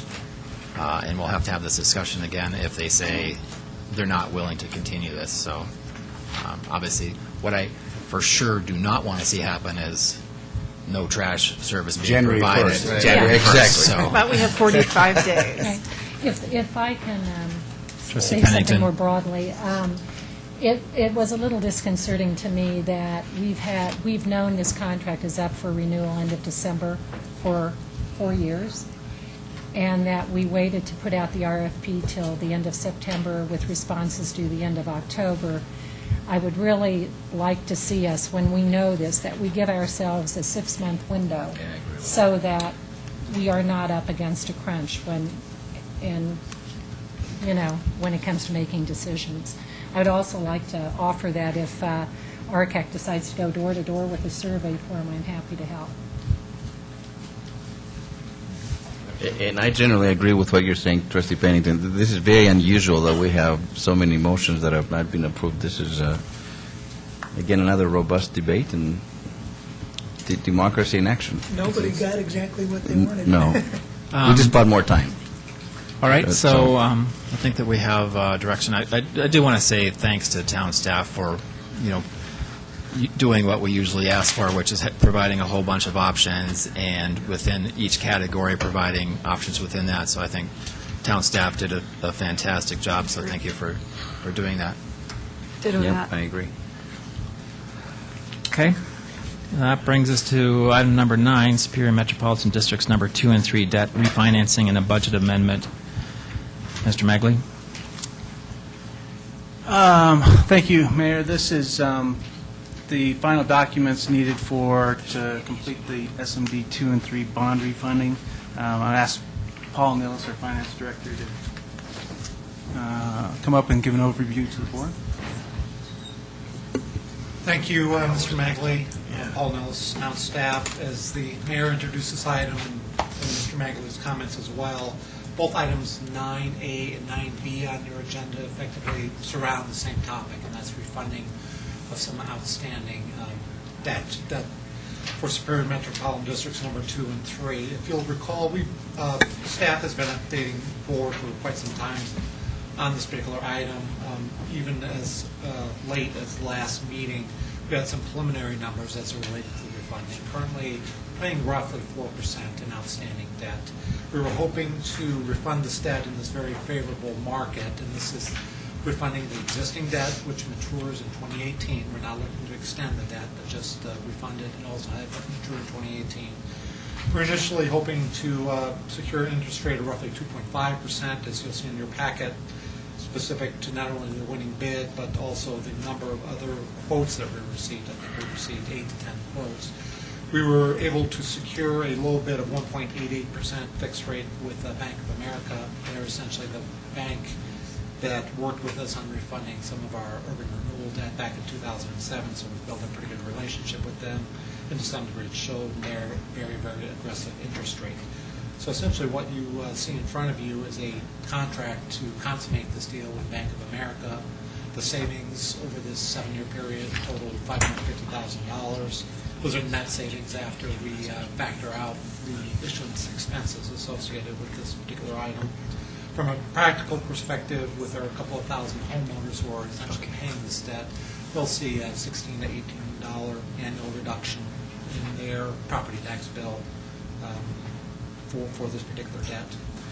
The board is taking action tonight. You're taking action in what's known as a parameters resolution. So the resolution doesn't have these specific interest rates of 1.88% and the specific principal amount.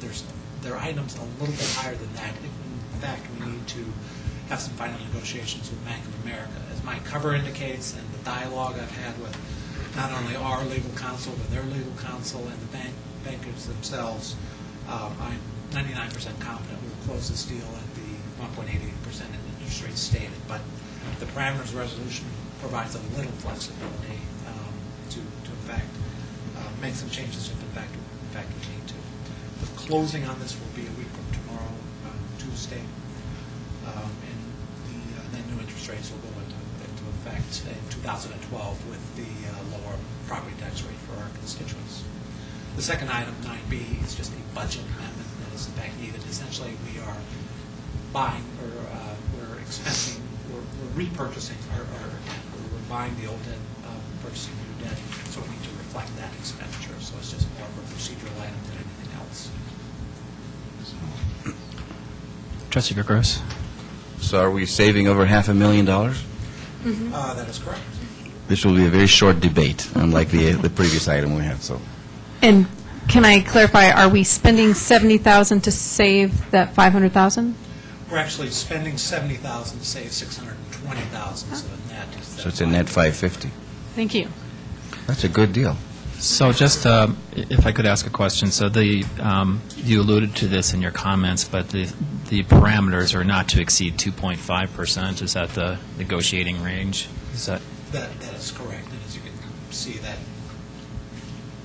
provides us more than enough flexibility, I would say. And again, I have received no indications whatsoever from any of the involved parties we've been dealing with over the last several weeks that it will be anything other than 1.88%. So my only question is, though, so if it got up to 2.5%, there's multiple other companies that would be well below that. That is correct. I think Mayor, I think you bring up a good point. In fact, if it crept up from 1.88% to 1.9%, I think that's not an issue. But if it approaches something similar to some of the other bids we received, I think we would have to reevaluate at that point in time. Okay. And I would through the manager, provide. I think staff obviously would provide the board, any material differences in the information you're seeing in front of you, and we would collectively make a decision as it relates to that. Okay, so the manager is aware of the concern if it got up to that, dollar figure. And so the rest of the documents that don't have dollar figures put into that, that's just because we don't know what exactly at the time of that closes what the exact dollar figure is? Is that the issue? That is correct. I mean, and again, Mayor, all indications would lead us to believe that it will be the dollar numbers that you see on the term sheet that's provided as the last document from Bank of America in your particular packet. Okay, so just since, if this goes forward, and hopefully it does go forward, when the mayor signs any documents, I just want to make sure that the dollar here, everybody is aware that there might be a little bit of wiggle room, so. Correct. But ultimately, as you indicate, Mayor, all the documents associated with this closing will require your signature, and the blanks that you see in those draft documents will be filled in this. Okay, fair enough. Any other questions regarding this? I have a Trustee broader Pennington. question. Paul, I think this is really exciting, actually. Good work. When is the next opportunity for refinancing of the remaining debt we have outstanding in 2 and 3? This is the final bite of the apple for districts 2 and 3 as it relates to some of our other debt issues. If perhaps that's part of the question as well. Right. We have the ability to refund some of our open space debts in 2016, and some of our water district debt essentially in 2016 as well. Okay. So it'll be several years. Okay. Any other questions? If not, I'll entertain a motion to approve the resolution. Anybody? There's 2 resolutions. 2 resolutions. I'll start with A. And B42 will be the first reading. Anybody? We're going to read that. So the motion is actually Yeah, just This is a note. You're approving the note resolutions, the paying agent and registrar agreements, and the refunding escrow agreements, which are all part of this actual refund. So you could do it all in a single motion. It's on the second page of the staff report for your motion. Trustee Hansen? Yeah, so I'd like to make a motion approving R-dash, what did you say it was? For SMD2, it's resolution 42, and for SMD3, it's 43. Okay. paying agent and registrar agreements and refunding escrow agreements for Superior Metropolitan Districts numbers 2 and 3 debt refinancing. So it's, so is that? That's both resolutions. Is that clear? So I just, because these are resolutions for, one resolution is for District Number 2, so would they don't need to be sequential in their numbers, are they? I don't care, but. Yeah, we've got that. So they can be, they're town resolutions, so it's 42 and 43. And that's how we've numbered them to be signed. Okay. So, yeah, that's fine. I mean, I'm assuming that we're actually here representing districts Right. 2 and 3, but. Exact. We opened up those at the beginning of the meeting. Right.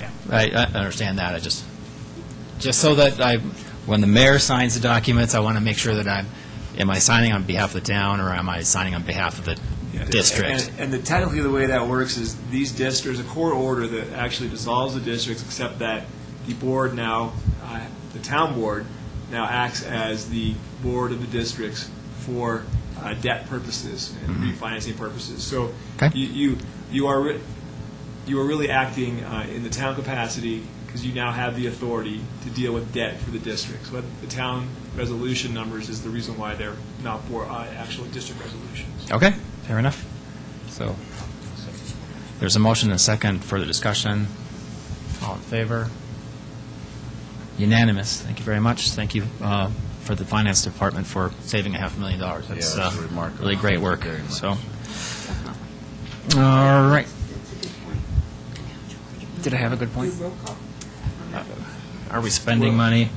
We're not spending. We're not really spending money. We're not I spending don't money. care. Whatever the town attorney wants me to do, I'm doing. That's fine. I didn't think I thought I was saving money, but if I'm spending money also, then I'm happy to do You're that. not spending money, you're saving money, and the records is a unanimous vote of everybody in attendance, so we're okay. Okay. Thank you. That brings us to item number 10, which is a public hearing. Can you go back to 9B? I thought we just did. You all did them 9 both and- at the same We time. did both at the same time. No, there's You know, another resolution. We actually, the motion did not include the actual resolutions, the budget amendment. I didn't hear that in the motion. So I do think we have to do 9B still. Oh, okay. Okay. Just as a note, so 9A, which we just had the motion and the vote on, was for the Each adoption. district. Right. Right. And now we're actually doing the budget amendment for the districts. Good catch, Phyllis. So this is 44 and 45? This is supposed to be a public hearing, because we're doing a budget amendment. Can you open the public hearing? Yeah, Okay. that's fine, because this is when you need to do that. Okay. We're doing everything right. We just didn't get to 9B yet. I'm opening a public hearing for the town. It's for the Board of Directors of the town, acting on behalf of the Board of the SMD 2 and SMD 3 for debt refinancing purposes. So I'm doing that. Exactly what the attorney did. There's proof of publication. I do have proof of publication right here. Okay. All right. Mr. Magley, Mr. Nellis. anything else you want to add? Paul Nellis, town staff. And again, this is just the companion to the item that you just approved in 9A. Essentially, we are purchasing the old debt. That is from an accounting perspective, looked at as an expenditure. It's something we did not budget. The only thing we had budgeted these funds in 2011 were the standard debt service payments. So this budget amendment recognizes that we're purchasing the remainder of the debt, refunding that debt, and noting it as an expenditure of both of those funds. Okay. Board questions? Public comment?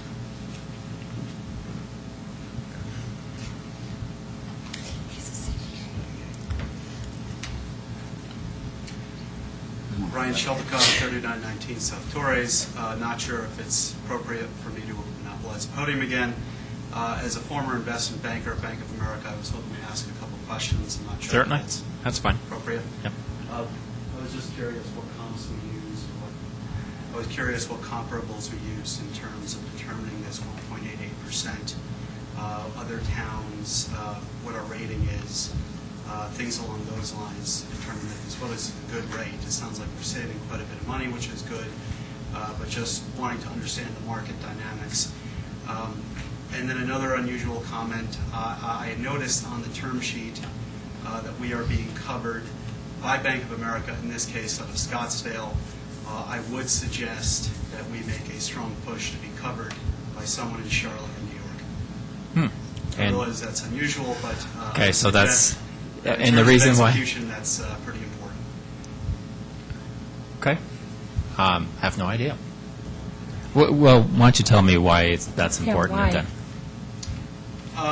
What typically happens is that, other than at the primary headquarters of the investment banks, a lot of the regional headquarters have very little interaction in this regard, especially when you have a small issuer like ourselves. In this case, it's a $6 million issuance. There can be a disconnect, and the people that have the major relationships with the municipal buyers are going to all be covered out of New York. So in terms of our ability to get the best rate and the best, ultimately the best rate and pay the least amount of interest, we're going to do best with execution out of New York, or in this case with Bank of America, Charlotte. Okay. And it does make a difference, and through the several years that I've worked in this capacity, it certainly did make a substantial difference in most of the cases for certain issuers, especially small issuers. Okay. Thanks. But I guess the primary question would be what comparables we looked at, relative to our size, and the health of our financials. Okay. Anybody from the finance department willing to speak to those? So again, Paul Nellis, town staff.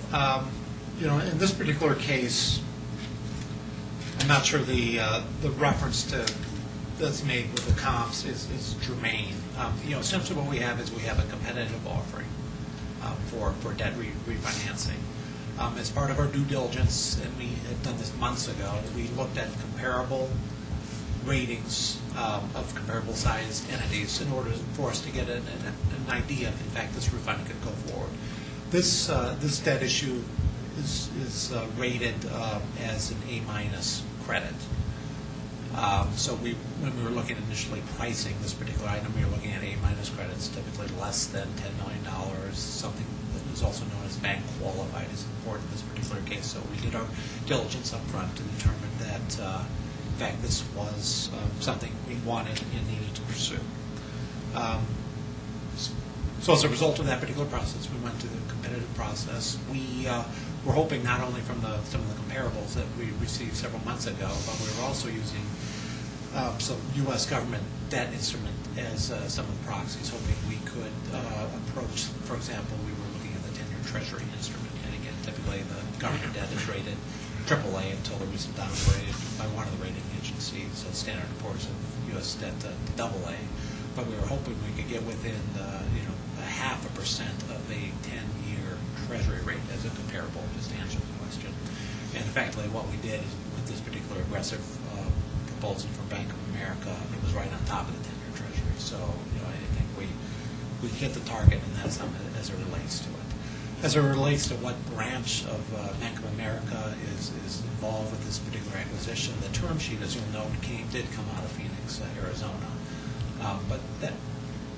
But what I can tell you is the entity, the public finance group out of Oklahoma City is the one actually in charge of this particular refi. They're using their offices not only out of Arizona to assist with this particular transaction, but their main headquarters out of Charlotte. We've had dialogue with those particular folks, so I wouldn't be confused by the letterhead. This is an offer being proposed by corporate Bank of America, and as you can see, and maybe the audience doesn't have access to this information, the interest rate is at least 0.5% lower than any of the other regional or national banks that we received offers from. So from that particular perspective, I feel confident that this got the attention of the appropriate folks at all the banks, but including Bank of America.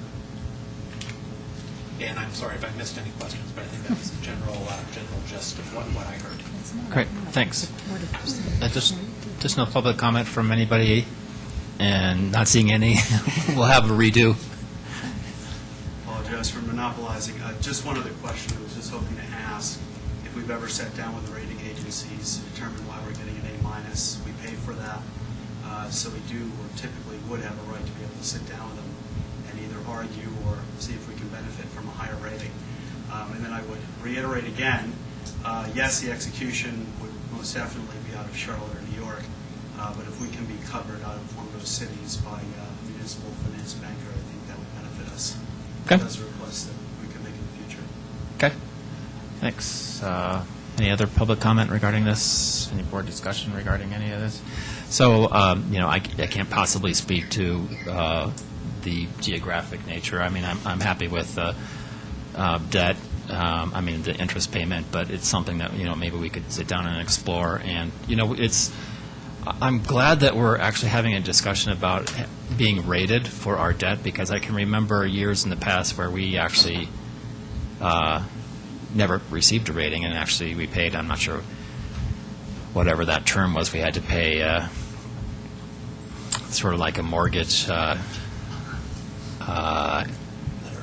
letter of credit. Yeah, sorry, this is dredging me back to a long time ago. So it's great that we're actually now rated. All right. Well, I think I don't see any more public comment regarding that. So any more board questions regarding any of that? We'll close the public hearing. Entertain any motion. Trustee Skumatz. I'd like to move Town Superior Resolution Number R-44, Series 2011, a resolution of the Board of Trustees of the Town of Superior, approving a Superior Metropolitan Districts Number 2 and Number 3 supplemental budget and appropriations for fiscal year 2011. Okay. Motion. Is there a second? Trustee Hansen. Further discussion? See, I think we're spending money now, so. Well, we're actually just rebudgeting. Yeah, we're not spending any money, same thing. Same thing? Okay. All in favor then? Unanimous. I just thought I heard it was listed as an expense, but, yeah.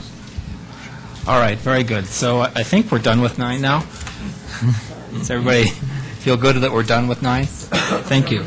So that brings us to item number 10, public hearings and approval of the 2012 budgets, final approval of an ordinance and adoption of resolutions. Do I have to list them all, or just, everybody good? Or for the town, the districts, do I need to list them all? I can list them real quick, just so we have the public hearings for the town budget, the Superior McCaslin Interchange Metropolitan District, Superior Urban Renewal Authority, Superior Metropolitan District 1, and Superior Metropolitan Districts 2 and 3. Okay. On the budget. Thank you very much. With that, I'll open the public hearing, and Phyllis, obviously, you just have proof of publication. Yeah. Mr. Magley? Thank you, Mayor. Ask Paul Mills, our finance director, to come up and give an overview to the budget. This is our second. It'll be a brief overview.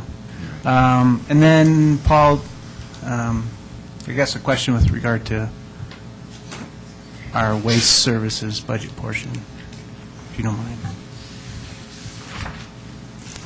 Thank you, Mr. Magley, Paul Millis, town staff, Mayor and Board. I want to give this item attention that it deserves, but this is, I believe, now the seventh meeting we've had as it relates to these particular items. So I think the board, staff, and our constituent base and our advisor groups have done their due diligence as it relates to this particular budget. So I will try to move through this quickly, and if it's too quickly, please slow me down.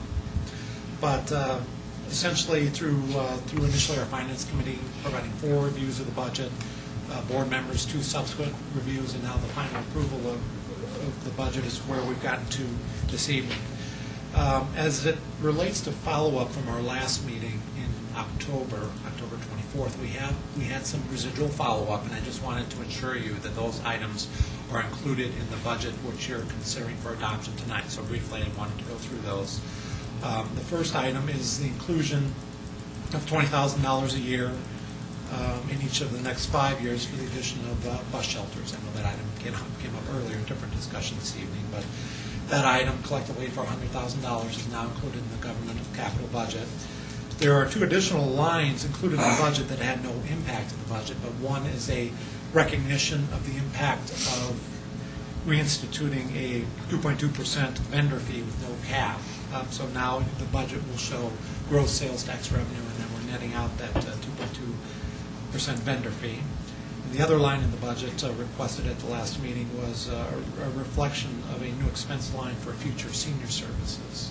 Again, no dollar amount put in there, but perhaps a placeholder for future discussion. In addition to those items, the budget also includes changing the Superior Metro District number 2 and 3 property tax rates to reflect the refunding and effectively lower those property tax rates, as well as what was staff's recommendation on a recycling rate at $9.65 a month. So there is going to be one change, at least one change to the documents you have in front of you, and that would reflect the vote you took on item number 8, reflecting I think a 9.995 a month rate. And we will need that in the rate resolution where that monthly rate is identified. My recommendation to the manager and to the board as it relates to the overall trash and recycling budget that was built assuming a $9.65 rate is we just adopt that budget as is, and as dialogue continues in 2012 as it relates to modifying service, continuing service, whatever the implications are for the budget, we'll modify the budget at that point in time. I think it'd be simpler. So that would be my recommendation. Quickly, some of the high points. This budget includes one full-time position, an events volunteer coordinator. Continuing investment in our infrastructure, predominantly our existing infrastructure. We're looking at over $8 million in the governmental side for capital expenses. Much of those expenses are associated with investment in our roadways and in our recreation facilities, amenities, things of that nature. We've talked about the decrease in District 2 and District 3's property tax, the town's property tax as well, general property tax, and library services property tax are proposed to stay status quo. Annually, staff reviews with the board any changes to our fees and charges schedule, and we're looking at innocuous changes to that. We do have one new item that I would suggest we keep in there, in spite of the information the manager gave you earlier this evening as it relates to Resolute and the hotel developer backing out of that particular development. We have an item in the fees schedule. It's noted as a hotel occupancy fee at $2 per night per room, and I would recommend we keep that in there. We've done a rate study, looked at comparable municipalities, looking essentially at hotels and additional demands on services that those establishments bring. So that's the intent of this $2 per night per room fee. If and when we do secure a hotel, we would have that already in the fee resolution.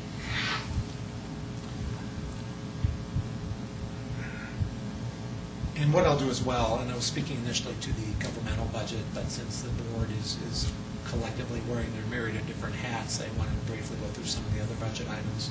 For our enterprise operation, which is water, sewer, and storm drainage, we're looking at a 4% increase in our water service charges. For an average customer, that will equate to roughly $1.70 a month. No increases in sewer or storm drainage for most customers. Our original town sewer rate, though, is based by policy on Louisville's rate. So Louisville is looking at a 5% rate increase for sewer, so we correspondingly will be looking at increasing original town sewer rates by 5% to roughly $16 a month. The rest of the residential units in town pay roughly $21 a month. No increase in our landscape maintenance fee, which I think is important to note.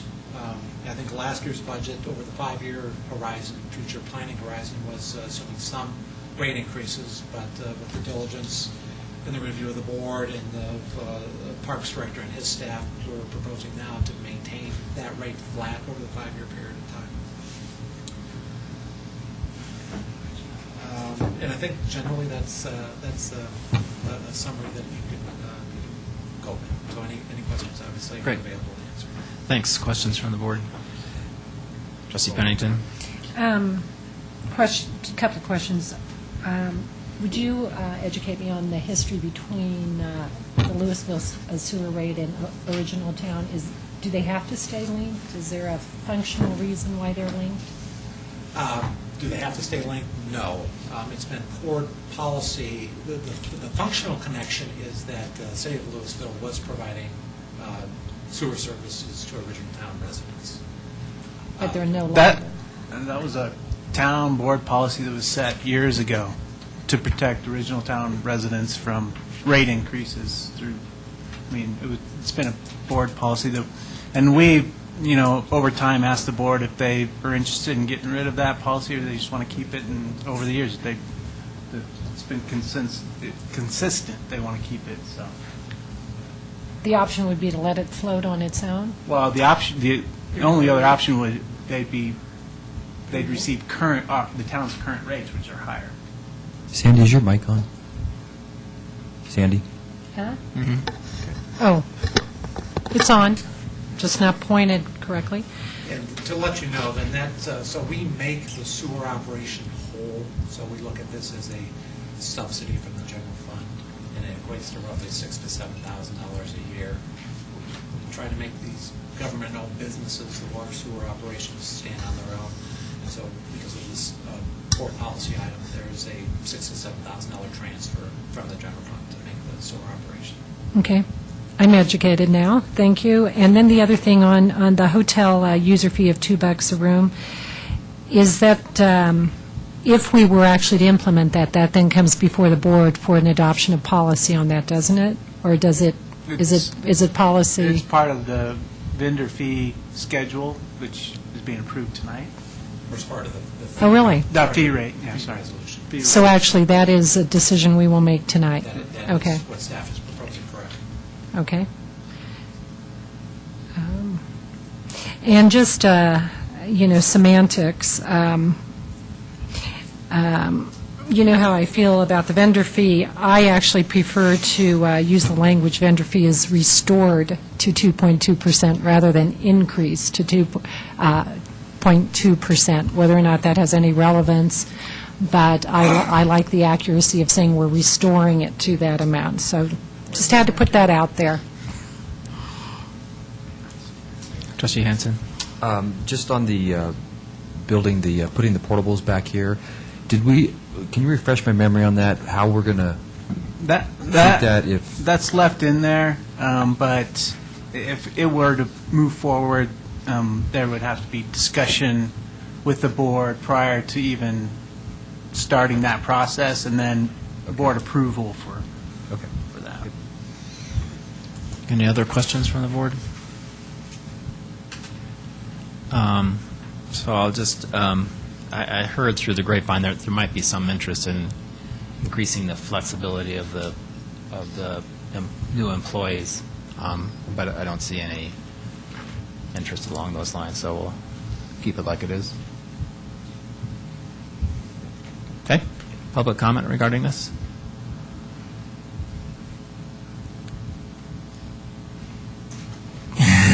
I'm getting the gavel going.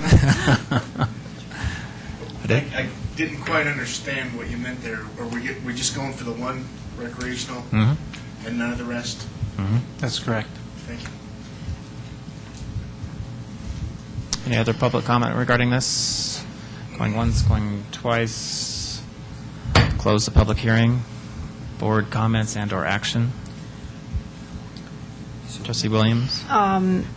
Can you refresh my memory on the volunteer coordinator, what that salary point is?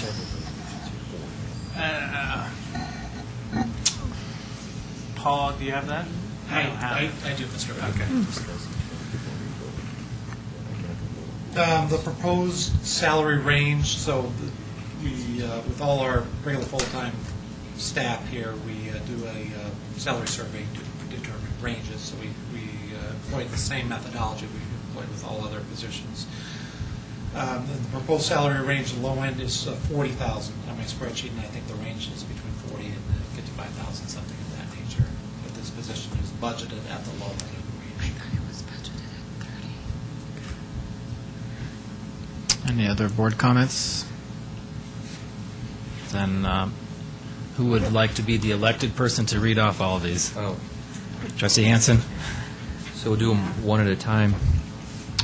So I'd like to make a motion to approve resolution number R-45, a resolution of the Board of Trustees of the Town of Superior levying general property taxes for the year 2012. Motion by Trustee Hansen, second by Trustee Skumatz. Discussion.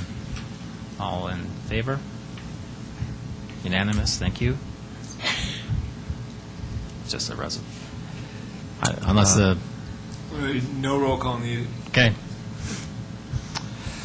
I'd like to make a motion approving resolution number R-46, Series 2011, a resolution of the Board of Trustees of the Town of Superior adopting a budget of the Town of Superior for the calendar year beginning in the first day of January 2012 and ending in the last day of December 2012.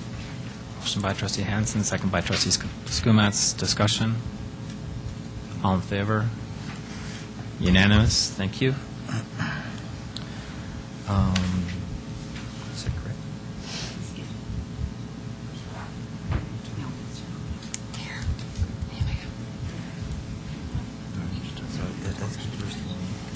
Trustee Williams? I got it. Okay. I'd like to make a motion for the Town of Superior Resolution Number R-41, Series... Sorry, they should be 47. 47, Series 2011, a resolution of the Board of Trustees of the Town of Superior approving fees for 2012. Motion by Trustee Williams, second by Trustee Gregouris. Discussion. All in favor? Unanimous. Okay, Brad. I'd like, oh, go ahead. Somebody else? Want to Doesn't jump make in? it. I'd like to make a motion to approve ordinance number 8, Series 2011, an ordinance of the Board of Trustees of the Town of Superior appropriating sums of money to the various funds and spending agencies in the amounts and for the purposes as set forth below for the Town of Superior, Colorado for the 2012 budget year. Motion by Trustee Hansen, second by Trustee Williams. Discussion. All in favor? Unanimous. Thank you. Jeez, where are we? One more. I'd like to make a motion to approve resolution number R-48, Series 2011, a resolution of the Board of Trustees of the Town of Superior approving a budget and levying the debt service property taxes for Superior Metropolitan Districts numbers 2 and 3 for the year 2012. Motion by Trustee Hansen, second by Trustee Williams. Discussion. All in favor? Unanimous. No, we're now going on to the districts. So we're, which one, I'm sorry, right there? We're doing Smith. That's it, okay. But we have Okay. to do a public hearing on 10B, right? We opened everything. Oh, okay. This is Smith 3, right? Motion by Trustee, I'm sorry, Trustee Skumatz? I'd like to make a motion of Superior and Castle Interchange Metropolitan District Resolution number SNID-3, Series 2011. A resolution of the Board of Directors of the Superior and Castle Interchange Metropolitan District adopting a budget, levying general property taxes, and appropriating sums of money in the amounts and for the purposes as set forth below for the year 2012. Motion by Director Skumatz, second by Director Williams. Discussion. All in favor? Unanimous. Sarah? Okay. Go ahead, Joe. Okay, my turn.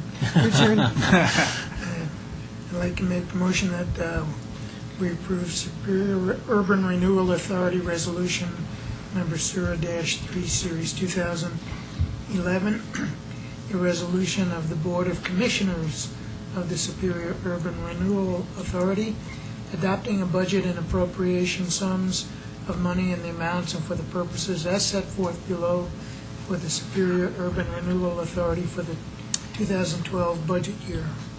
Motion by Commissioner Sorelli, second by Commissioner Williams. Discussion. Is Series 2011 correct? Yes, because Okay. it's the year. The year that we're doing it in. Okay. Yep. So motion and a second. Further discussion. All in favor? Unanimous. Thank you. Brings us to Metropolitan District Number 1. Trustee I'd like to make a motion for the Superior Metropolitan District Number 1, Resolution SMD1, Number 7, Series 2011. A resolution of the Board of Directors of Superior Metropolitan District Number 1 adopting a budget and appropriating sums of money in the amounts and for the purposes as set forth below for the Superior Metropolitan District Number 1 for the 2012 budget year. Motion by Director Williams, second by Director Hansen. Discussion. All in favor? Unanimous. Thank you very much. Have one more. Director Skumatz. I'd like to make a motion. Superior Metropolitan District Number 1, Resolution Number SMD Number 1-8, Series 2011. A resolution of the Board of Directors of the Superior Metropolitan District Number 1 amending the Directors' Rules and Regulations by adoption of a new Appendix A to the Rules and Regulations. Motion by Director Skumatz, second by Director Williams. Discussion. All in favor? Unanimous. Thank you very much. Thank you, everybody, board, town staff on working on the town budget. It's, as we're all aware, very time-consuming, tedious, but important document, and I congratulate everybody for participating in it. So thank you very much. That brings us to item number 11, executive session to hold a conference with the town's attorney to receive legal advice on specific legal questions pursuant to CRS 24-6-402, paren 4, paren B. Is there a motion? Motion by trustee. I think about director, commissioner, yes. Yes, no, it was who you were. Second by trustee Williams. All in favor?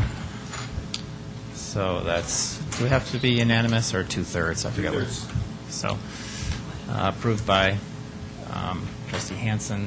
Well, unanimous. Okay. That makes it easy. We're in executive session. Thank you.